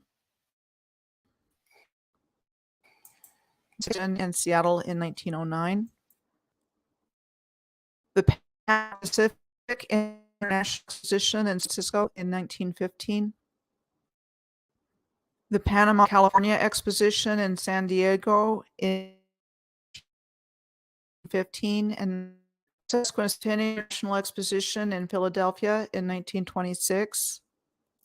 The Chicago World's Fair in 1933 and 1934. The California Pacific International Exposition in San Diego in 1935 and 1936. The Great Lakes Exposition in Cleveland in 1936 and 1937. The Texas Centennial International Exposition in Dallas in 1936 and 1937. The Golden Gate International Exposition in San Francisco in 1939 and 1940. And the New York World's Fair in 1939 and 1940. There were other world fairs and expositions held around the world after this, but I want to focus on the earlier ones for the purposes of this video and the point I want to make. Does any of this sound feasible or even plausible? I think it makes perspective on a much more advanced timeline than we have been taught. Most of the beautiful legacy of the human race has been destroyed, and we have been kept in the dark about it. What wasn't destroyed were turned into government buildings like the Baltimore City Hall, schools like El Paso High School, and museums like the Museum of Art in Central Park, and the list of repurposed buildings. now look, right there where the Museum of Art is at. I took my daughter there probably about a year ago. Yeah, back in 2021. Right. And they got all of the dinosaurs, and they got that big ass the brontosaurus or whatever the fucking big dinosaur is. That shit almost a block long. I ain't gonna say almost a block long, but that shit big as hell. But within that whole area right there, where Central Park is at, right? It ain't nothing but old buildings. Me and my daughter was sitting on the bench. I just was looking at a block. I'm like, oh shit. I'm looking at all these other buildings that I've never seen. I guess because, like you said, the laws of attraction, right? I never actually paid attention to it because I didn't know. I thought these people actually built this shit. You understand? But we were sitting outside, and I was looking at a block, and I'm like, oh shit. And I'm telling my daughter, I'm like, look, we built that building right there. You see that building right there? Our ancestors built that one. And I'm just looking all through New York, and I'm looking all through, like, once, man, listen, like I said, good, you know, you go to New York, definitely, for anybody who haven't been there, because it's definitely a lot of artifacts and a lot of ancient buildings there, right? But she's about to end this video, and we're gonna start. I want to add something else to it that she actually said too. So Buildings goes on and on. look at that building, and they all look the same. They all got, all these buildings look the fucking same, bro. And everybody's questioning whether or not these people had the capability or the technology to build them. And like I said, if they didn't have the technology, I just wonder how the fuck did our ancestors, how was they able to pull this shit off? You understand what I'm saying? So definitely, man, shout out to Michelle Gibson, man. Subscribe to her channel, man. She definitely be dropping some heavyweight information when it comes to these artifacts and these structures that they be showing, man. So definitely, man, this is an amazing building right here, though. We don't question how this monumental architecture could have possibly come into existence in the historical narrative we have been given. In the next video, I will be focusing on monuments and memorials.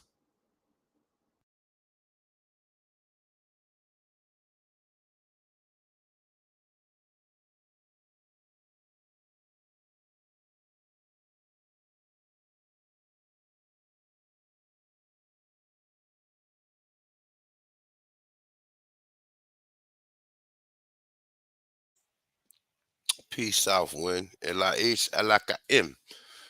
Peace to the goddess. So let's go off of this one. Boom.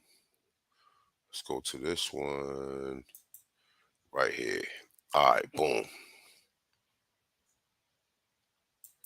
Let me share the screen.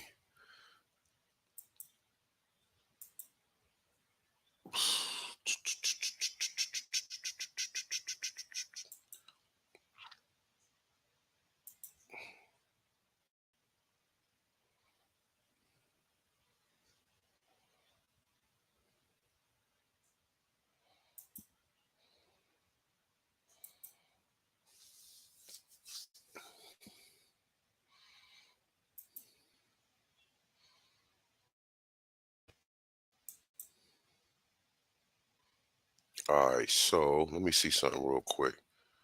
Yeah, that El Paso High School. AP showed that a couple of times. That shit is amazing, brother. What is that shit doing? What is that Greco-Roman style? Like I said, we was responsible for all that shit. The Greco-Roman buildings, also the other buildings you see, like the ones you see out Andalusia. We was responsible for all them buildings, brother. Because these people is even questioning the fact that they able to do it. And we see where all of the inventions and all of the science is coming from. It's coming from right here. And if our people had the technology to build these massive buildings, the 60,000 structures that gets found in Guatemala, what makes you think we wasn't able to do that? You don't find 60,000 structures nowhere else on the fucking planet that they found, but they found it in America, right? So let me get into this one right here. I want to play a little bit of this. Be the more civilization.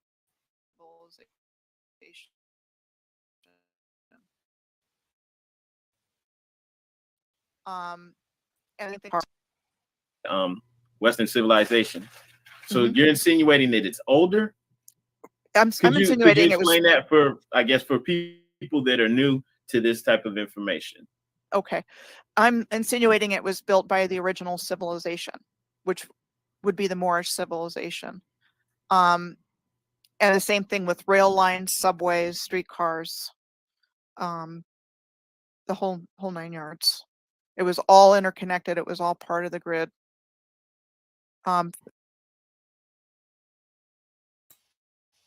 Did y'all just hear what the fuck she just said too? Railroad cars and subways, all of that shit. Let's play it again. Right? For people that are new to this type of information. Okay. I'm insinuating it was built by the original civilization, which would be the Moorish civilization. And the same thing with rail lines, subways, streetcars, the whole 9 yards. It was all interconnected. It was all part of the grid.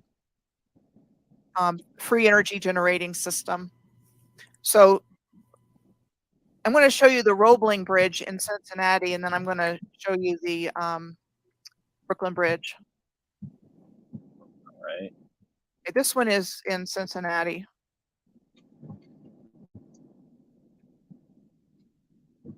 Salute, Beautiful, A1. old bridge.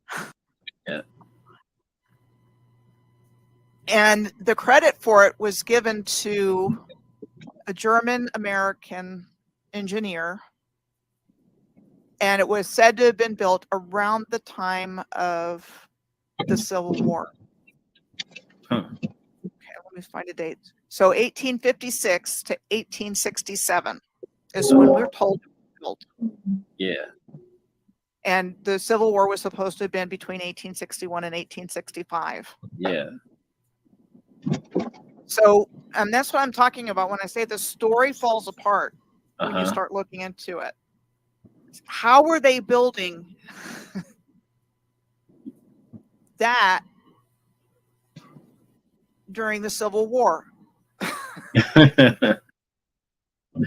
Yeah. First Yeah, so question. we have these steel cables up here too. Yeah. Yeah. And then the Brooklyn Bridge kind of has a similar story.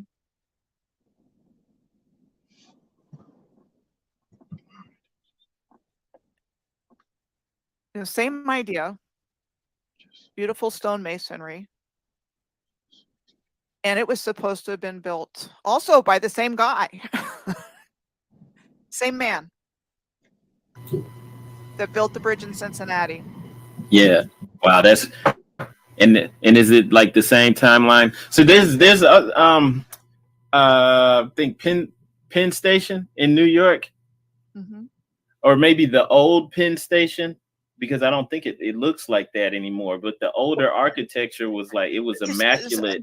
It's amazing. This is the old Penn Station. And what they want you to believe is that it was only standing for 60 years from 1910 to 1963, and then they tore it down. And they give credit to McKim, Mead, and White, which got credit for a lot of buildings. And they want us to believe that was built in 1910. And I've seen some of the pictures where like the ceilings, everything's like in this Gothic style, and it's immaculate. And it does make sense, because it's like, if you were able to do that, 150 years ago, why aren't you doing better? Everything done in the style where it's just rectangles, squares. I mean, yeah, that.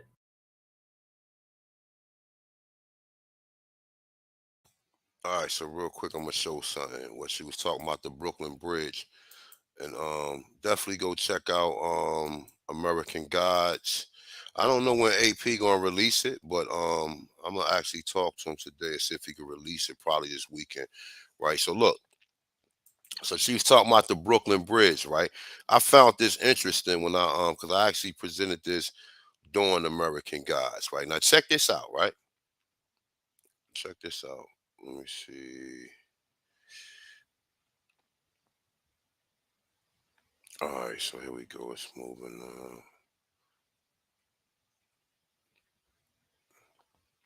All right, so bridges, 1000 AD, right? So that's 1200 years ago, right? South America Andean culture, structures built to span gorges or rivers in order to provide passage are called bridges. As part of their extensive road system, the Inca constructed a variety type of bridges, or chacas, that were adapted to the characteristic of the land, as well as to the building material that was available near the bridges or the bridge site. The Inca Empire existed in what now is Peru, starting in the Central Highlands about 1000 AD, according to them, right? But check this out, right? Let me see something. All right, so look, boom, right here. This is very interesting right here, right? That they would even mention this. I'm trying to click on this shit. What the fuck is going on? All right, there you go. So it say, in the 1300s, the Inca built suspension bridges called, I can't pronounce that. It's saying, which means braided bridges, right? Now look, braided bridges. Many were hung on ropes made of hemp that were as thick as a person's body. Others was used cord braided with wild bunch grass or fibers from agave or aloe plants. The llama leather provided more reinforcement when it was needed. Workers made the cable at the site where the bridge was to be erected, a technique that would still soon be used centuries later for steel cables when the Brooklyn Bridge was constructed in 1864. The builders buried rope supports for suspension bridges deeply underground for 20 feet on each end of the bridge. Then was anchored with a heavy wooden beam. The ropes were raised over the wooden pillars on either bank of the river. All right, so once again, she brought up the Brooklyn Bridge. And she's questioning that whether or not these people even built it, right? But then it says workers made the cables at the site where the bridge was erected, a technique that would be used centuries later for the steel cables when the Brooklyn Bridge was constructed. Okay? And you know, she's saying that the same dude supposed to have built it around the Civil War, which makes no fucking sense to me neither. All right, so I just wanted to add that. I mean, there's no evidence in them building it, but we do see that still being braided technique was a technique that they already seen in Americas too, to go along with the rest of the information.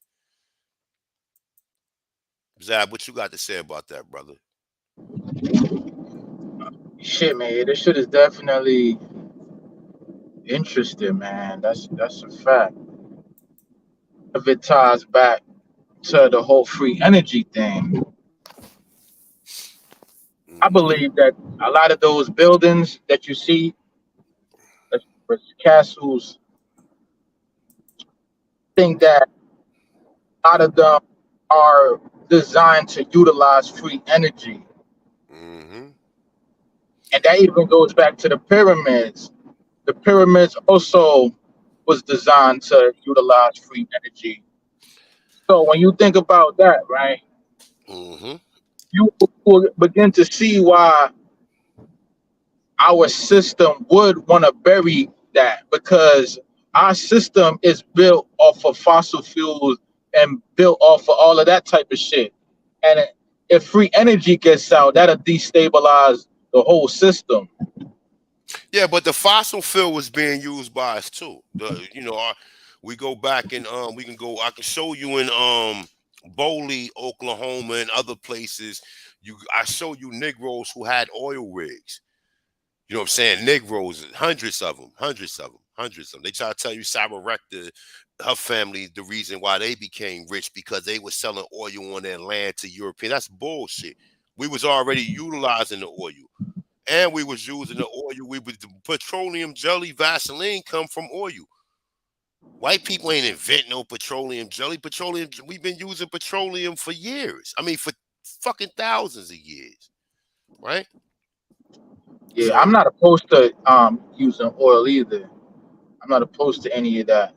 But what you think about even when you look at, I wish I was at my laptop. I would show you some of these antennas, or what they speculate is antennas. They got some out in India. They got some in Mexico. I'm talking about these structures, and they look like antennas. You familiar with what I'm talking about? Yeah. I didn't seen them before. I didn't seen them. I don't really go in depth with that. But I didn't seen them before. I didn't seen them. Like they say a lot of times, even some of the, when they say these Tartarian buildings, when they got these rods sticking out of it, right? They had Yeah, that's what I'm talking about. Yeah, the rods. the The little rods. So rod looking thing sticking out of it. the lightning hit it, and Yeah. they say that lightning used to make the organs go through, and the organs was a way to harness the energy. Now I'm not a engineer, so I can't tell you exactly how the shit work. I But don't. Yeah, that's the part where I'm curious about too. Like you just said it right there. Because I seen photos where the light. It's like they designed it to where it absorbs the lightning for like energy purposes. Mm-hmm. And that's like high science right there, man. That's like hidden science where you probably got to go deep within these mystery schools, and you got to go real deep with the Moorish science because they know about all of this shit, man. Yeah, man, you just heard my brother Hakeem Bey. It ain't they, we. I'm we. I'm part of them. So I don't know if you want to separate yourself from them. That's cool. I'm part of them, nigga. We don't deal with no religious mysteries, nigga. We deal with the science, like I told you, from 0 to 9: astronomy, cosmology, geometry, and civics. So that's the science that went around the world. This is universal science. It's just being contributed to the individuals that we call Moors, but the Moors are our peoples, regardless of how a lot of people don't understand. But that's a whole nother thing. I'm gonna play the rest of this video. He said like Frankenstein. Exactly. That's exactly what they did to Frankenstein. They rose them up and they had them beams, and once the lightning struck, boom, it struck life into their body. It struck life into his body. Yes. What the fuck? Yeah, that's a And good look, point. do you know what Frankenstein's name was? I don't. I mean, I just go with Frankenstein. I know about the story and all of that. His name was Adam. Yeah, so that probably ties into the whole how they created humanity. Like we Adam, so they just like formulating that. You know, they said the Elohim created man using all of that type shit, man. They was definitely utilizing a lot of high science. Personally, I think we getting dumber over the years, man. No, we didn't devolve. Yeah, we didn't devolve. We didn't devolve through the food, through all the chemicals, all the toxic shit that's inside the air, the oxygen we bring. We don't breathe properly. We don't know how to because a lot of time when you breathe properly, that opens your mind up. When you breathe, like they got the 7-1, you breathe for 1 second, you breathe for 10 seconds, and then you hold it in for 30 seconds. And then you breathe again for 10 seconds, and then you hold it in. And you work your way all the way up until you could breathe for 10 seconds and hold your breath for a minute, then breathe for 10 seconds, and then complete the process or whatever. And what that does is open you up. But I'm gonna play a little bit more of this video. I'm gonna rock out with a little bit more of this. So let's get back into this. That is amazing. Mm-hmm. So this nice colorized picture of the original Pennsylvania station, I mean, it's a huge building compared to the people in it. And, you know, just this architectural vaulted ceilings and columns and, you know, you name it. And, you know, the other thing I want to show you about bridges is, let me go back to the Brooklyn Bridge real quick because I want to show you one that's in Constantine, Algeria, which is very similar to the bridge that I showed you.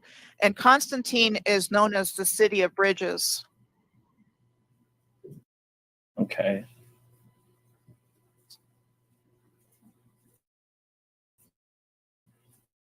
And it's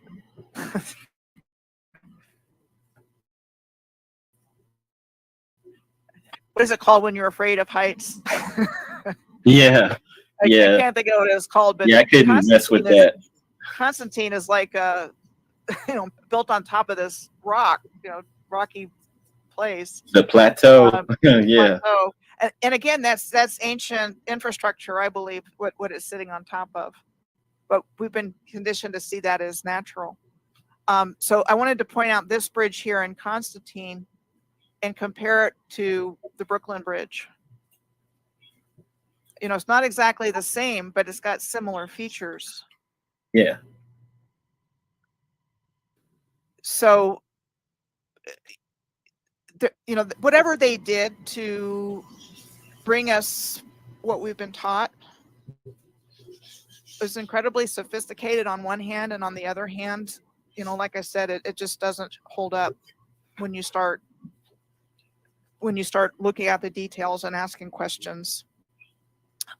They did something to flip the timeline and flip the story, flip everything on its head, right down to whitewashing monarchs of Europe. And, you can find clear portraits of King Philip II of Spain as a Moor. Yeah. And you also find, the white version of King Philip II. Yeah. And they did that with the Stuarts in England. They did that, in a lot of places. The Habsburgs were not white. Or not. Yeah, definitely. That I've seen that as well. Like just with the changing, the monarch's appearance, and I guess you could say like whitewashing.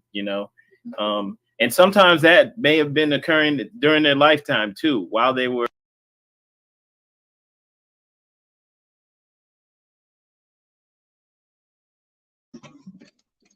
Yeah, that's pretty dope. Somebody in the chat reminded me about a question I had earlier. In the video, she brought up India and she was showing a lot of the buildings out there. You familiar with any of the stories and the teachings of the Bhagavad Gita?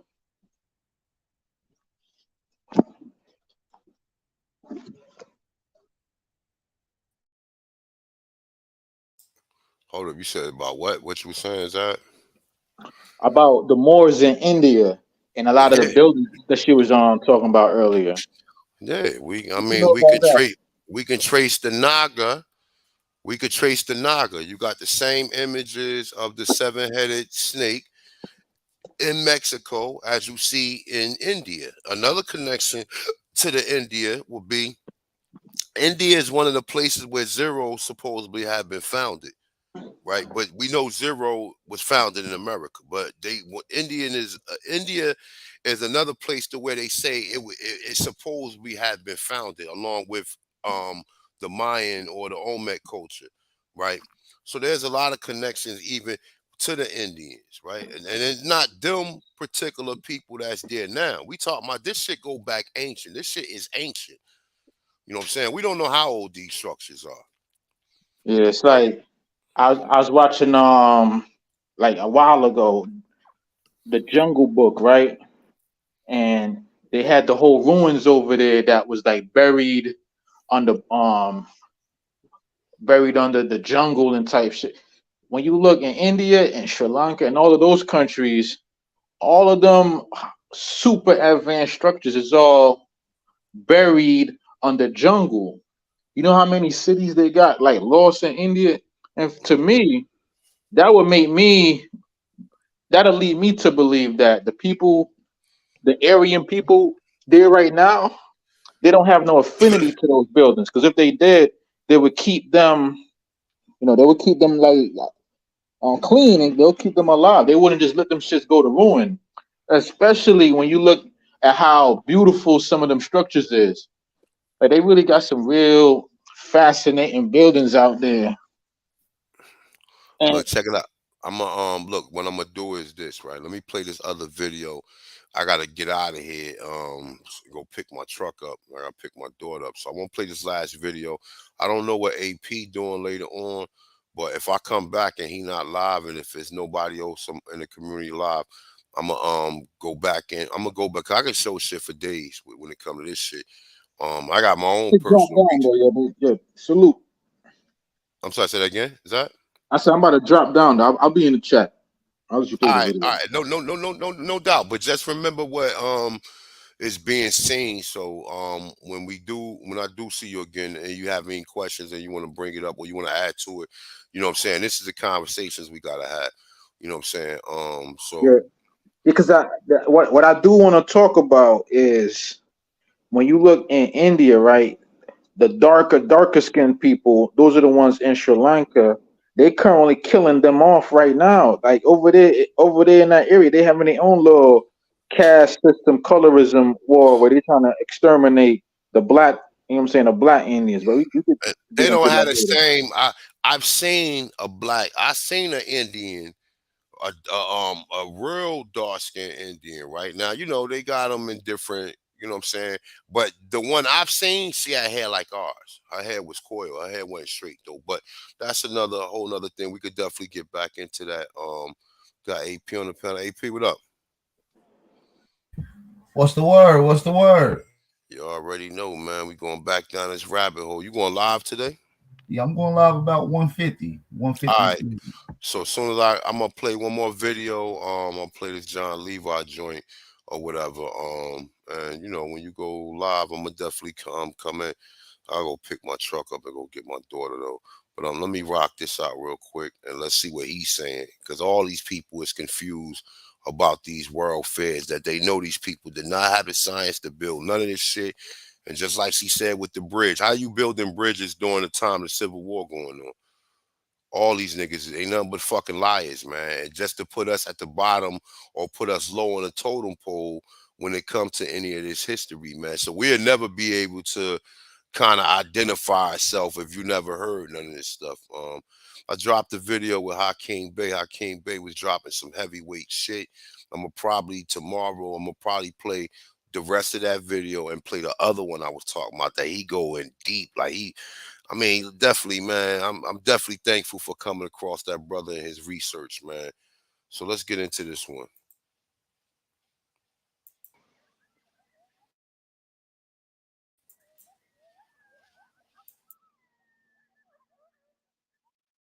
Welcome, and today we're going to be discussing the World's Fair of 1893 in Chicago. Recently, we've been discovering a lot of anomalous things with our This one building right here would have probably took 5 years to build in modern time. In modern time, it probably would have took them 5 years to build this shit. So you want to believe that this whole complex was built in 3 years? Really? history. And I think the real question is, when did this history really begin? When did we begin? What might be called the reset? When did the reset occur? You know, when we look at photos like this one, what we see is these World's Fairs that occurred in the early 1900s. And these World's Fairs appear to have technologies and seem to be boasting machinery and buildings that we would never again see after the World's Fair. And the historical narrative is that these buildings were built for the World's Fair and torn down after the World's Fair. But when we look at a lot of these technologies and, you know, artifacts on display here, what we see is things that have been inherited by the new people, and everything is on display for one last time. And we would see this great expo of all these buildings and technologies, and then everything would disappear. So again, you know, where did all of this come from? If these earliest photographs come from 1850, early 1900s, then we have to ask, is that when things began? Now we can see signs of many resets in many different timelines, but it's almost useless going any further back than our most recent reset period. What happened here? You know, we arrive on the scene to all of this, and never again do we replicate these technologies. And why do we tear these buildings down? I mean, look at this. Are we really to believe that this building was created only for the World's Fair? I mean, did we really have that much money to throw around to build glory in this fashion only to tear it down after a World's Fair?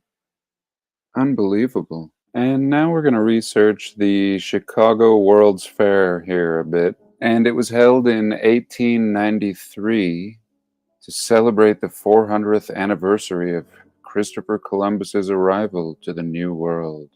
The layout of the Chicago Columbia Exposition was in large part designed by John Wellborn Root and a few other guys. It was the prototype of what he and his colleagues thought a city should be. The color of the material generally used to cover the building's facades gave the fairgrounds its nickname, the White City. Many prominent architects designed its 14 great buildings. The exposition covered over 690 acres. The Great Exposition became a symbol of the Victorian era. It also included the first moving sidewalk, a travelator.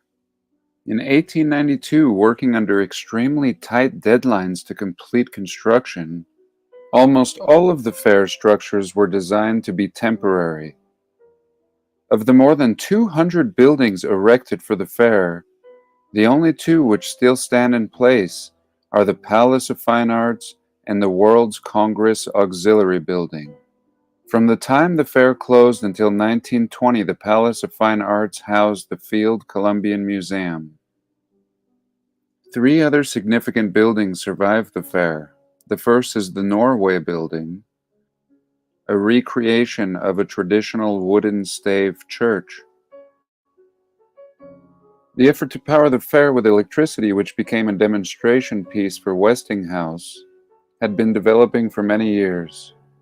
It was called the War of the Currents between DC and AC. This was also the first time that power would be displayed for mankind. And this was a fight between Edison and Tesla would eventually win this contract. Now here is a look at what they called the White City. Now apparently this was constructed, once again, in a few years for the World's Fair. Now if this isn't the hokiest story I think I've ever heard in my life, then I don't know what is. If this looks like this was something that was built within a few years for the World's Fair in Chicago, and then... So AP, what they show on the screen, it would be an impossible feat for this shit to be built in a matter of 3 years, brother. Yeah, with no failures to electricity, which is the first time it's being used at the size that it's being used. Electricity wasn't being used like this. So it was the first time, as you just heard, that this large electricity lighting up the city lights has been done. There was no failures. There was no nothing. And have something this extraordinary within 3 years, only to be temporary and took down within 4 years after the event, is crazy to me. Exactly. When you got half of the western side of America living in tents and wooden shacks, is what we call the Wild Wild West during the same time period. And they came over here and mastered this technology the first time. Like, man, these motherfuckers. Like I said, anybody who believe that this vast structure can be built in 3 years. I don't even want to disrespect nobody, but at some point in time, you have to ask them. And look, and even when you see this building right here, they got them same arches like she was showing the so-called temples that was in Al Andalusia, and we see throughout Mexico as well. Right? This, oh my God, yeah, it's the same structure, brother. It's just this right here is a little bit more sophisticated, but it's when you look at it, it has some of the same fucking structures to it. Look at this shit. This shit is magnificent. Like, oh my God, I don't know. And torn down, then there's no limit to what we could be force-fed. Once again, we really, really have to be logical here. Now, if we didn't know that this was in Chicago, we certainly might think this was in Europe. And to imagine that something like this would be built for a fair, when in present times this would probably take years to construct. Years. And again, we're to believe that they had the resources to build something like this, only to level it. And this is one of many hundreds of buildings that were apparently built for this World's Fair, only to be torn down. And they call this the agricultural building. Now, does this seem like the agricultural building or some kind of Greek Roman building in any part of the world but America? But no, this was apparently just thrown up only to be destroyed, just for an event. We now use tents and portable such things for events. No, back then, white marble stone was just fine for temporary usage. Now again, the great Ferris wheel that they boasted, and again, the beginning of electricity. I mean, look at these electric things they're displaying. You know, some kind of energy conducting mechanism. We don't even know, but apparently that was something that you could display in the late 1800s at the World's Fair. These may have been Tesla's displays. It was the first time he would introduce his motors to the world. And again, fully lit up, late 1800s. But again, you know, was this infrastructure already here? Or was this really built for a single event? A temporary event? And the Ferris wheel, pretty interesting Ferris wheel, pretty amazing actually. A true monster. Just like everything back then was glorious. Well, so is this Ferris wheel. Look at this. A little apartment. Each cabin is the size of a studio apartment. Amazing. And again, you know, ask yourself, could this have been built for one short little event? This kind of detail and how identical it looks to what we find all over the world. Notice how there's no ships. And here again is a view of the 600 acres of buildings that they supposedly built only to tear down. No. The plan is to tear this down and to have one last little hoorah and take credit for all of this glory. Now look at the crowd here. I mean, this looks like Disneyland. Now, I'll be honest, I don't know if this one is made of stone. This may be a cheap replica, I'm not sure. But the one in the back certainly isn't. No, this was not built for the World's Fair back here.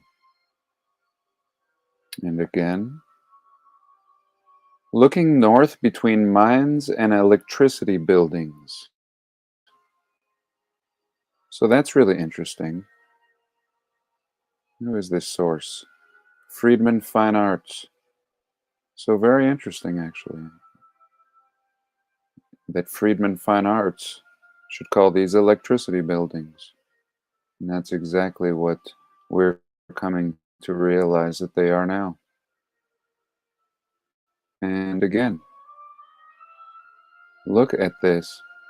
I mean, if this was not the most glorious city, and again, I want you to recall the story that I told just moments ago about these designers of the World's Fair and how they were imagining the perfect city. And this is, you know, what they designed. I don't think so. This was a perfect city. And we waltz in here, have a World's Fair, have a big party, and we destroy it. And leave only a few buildings. And many buildings have been preserved in Chicago, very fortunately. But at Madrid, very few remain. The main building, again, you know, the mining building, the agricultural building. Are you kidding me? Traveling from the casino. Again, you know, was this not a grand building from an older time? I mean, we're not just talking about laying out buildings here. We're talking about laying out these waterfronts with, you know, these glorious statues in the middle of them. I mean, this is not, you know, something that you do in a year. This is building a city. We're not talking about building a few buildings here. Absolutely amazing. Again, between the manufacturers and the other buildings. Look at this. The Golden Door of Transportation Building. I mean, now it's just starting to turn into a slap in the face. I mean, you're going to tell me this is the transportation building. I mean, just, you know, every day I think I've seen the most ridiculous thing, only to have it placed by the most ridiculous thing I've ever experienced. The transportation building. I think that this is a crime against humanity to tear a building like this down. I don't care what the story is, certainly the World's Fair. This is absolutely amazing. Down at our past. The Machinery Hall from the Colonnade. Machinery Hall is absolutely yes. I can't even believe it. I really can't. We've gone backwards. Again, the agricultural building. How could you even conceive of calling this an agricultural building? This is like the Grand Palace. You know, this is just mind-blowing, and I'm pretty much speechless. I really am. Now, you can tell that Antiquitech has been removed from here. You really can, knowing nothing about this. The Woman's Building. This is just something, this is the most amazing thing that could have been in America. But some has survived. Absolutely amazing. To think that they had the nerve to tell us that this was built for the World's Fair, as they wiped out our history in front of our very eyes. Well, not in the late 1800s, in the early 1900s, and would continue to do so until, you know, the 1950s, or whenever the historical preservation societies would step in. And I've seen a lot of buildings in Salt Lake City be preserved due to the Historical Society. The World's Fair, 1893, maybe one of the late years, at least to witness such things. Yeah, this would have changed everything. If we would have grown up with these preserved buildings around us, we would have viewed the entire world differently. And we would have not thought about Greece and Rome and Turkey as these separate places from us here in North America. No, the whole world would have a unit feel once people realized that there was a one world people building the same style everywhere. So that's it for now. I hope you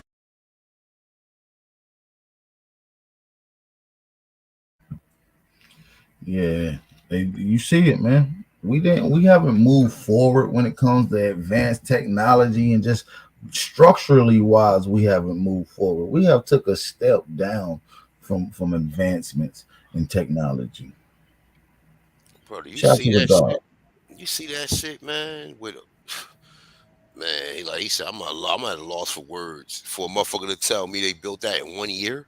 Really? Like That's what I'm saying.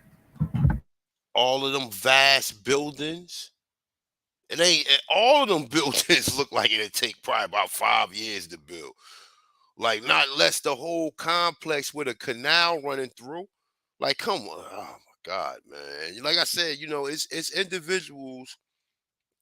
Like some of these individuals we probably shouldn't even be talking to, because some of these niggas need therapy or need to talk to a psychiatrist if they believe that this shit was built within fucking 3 years, bro.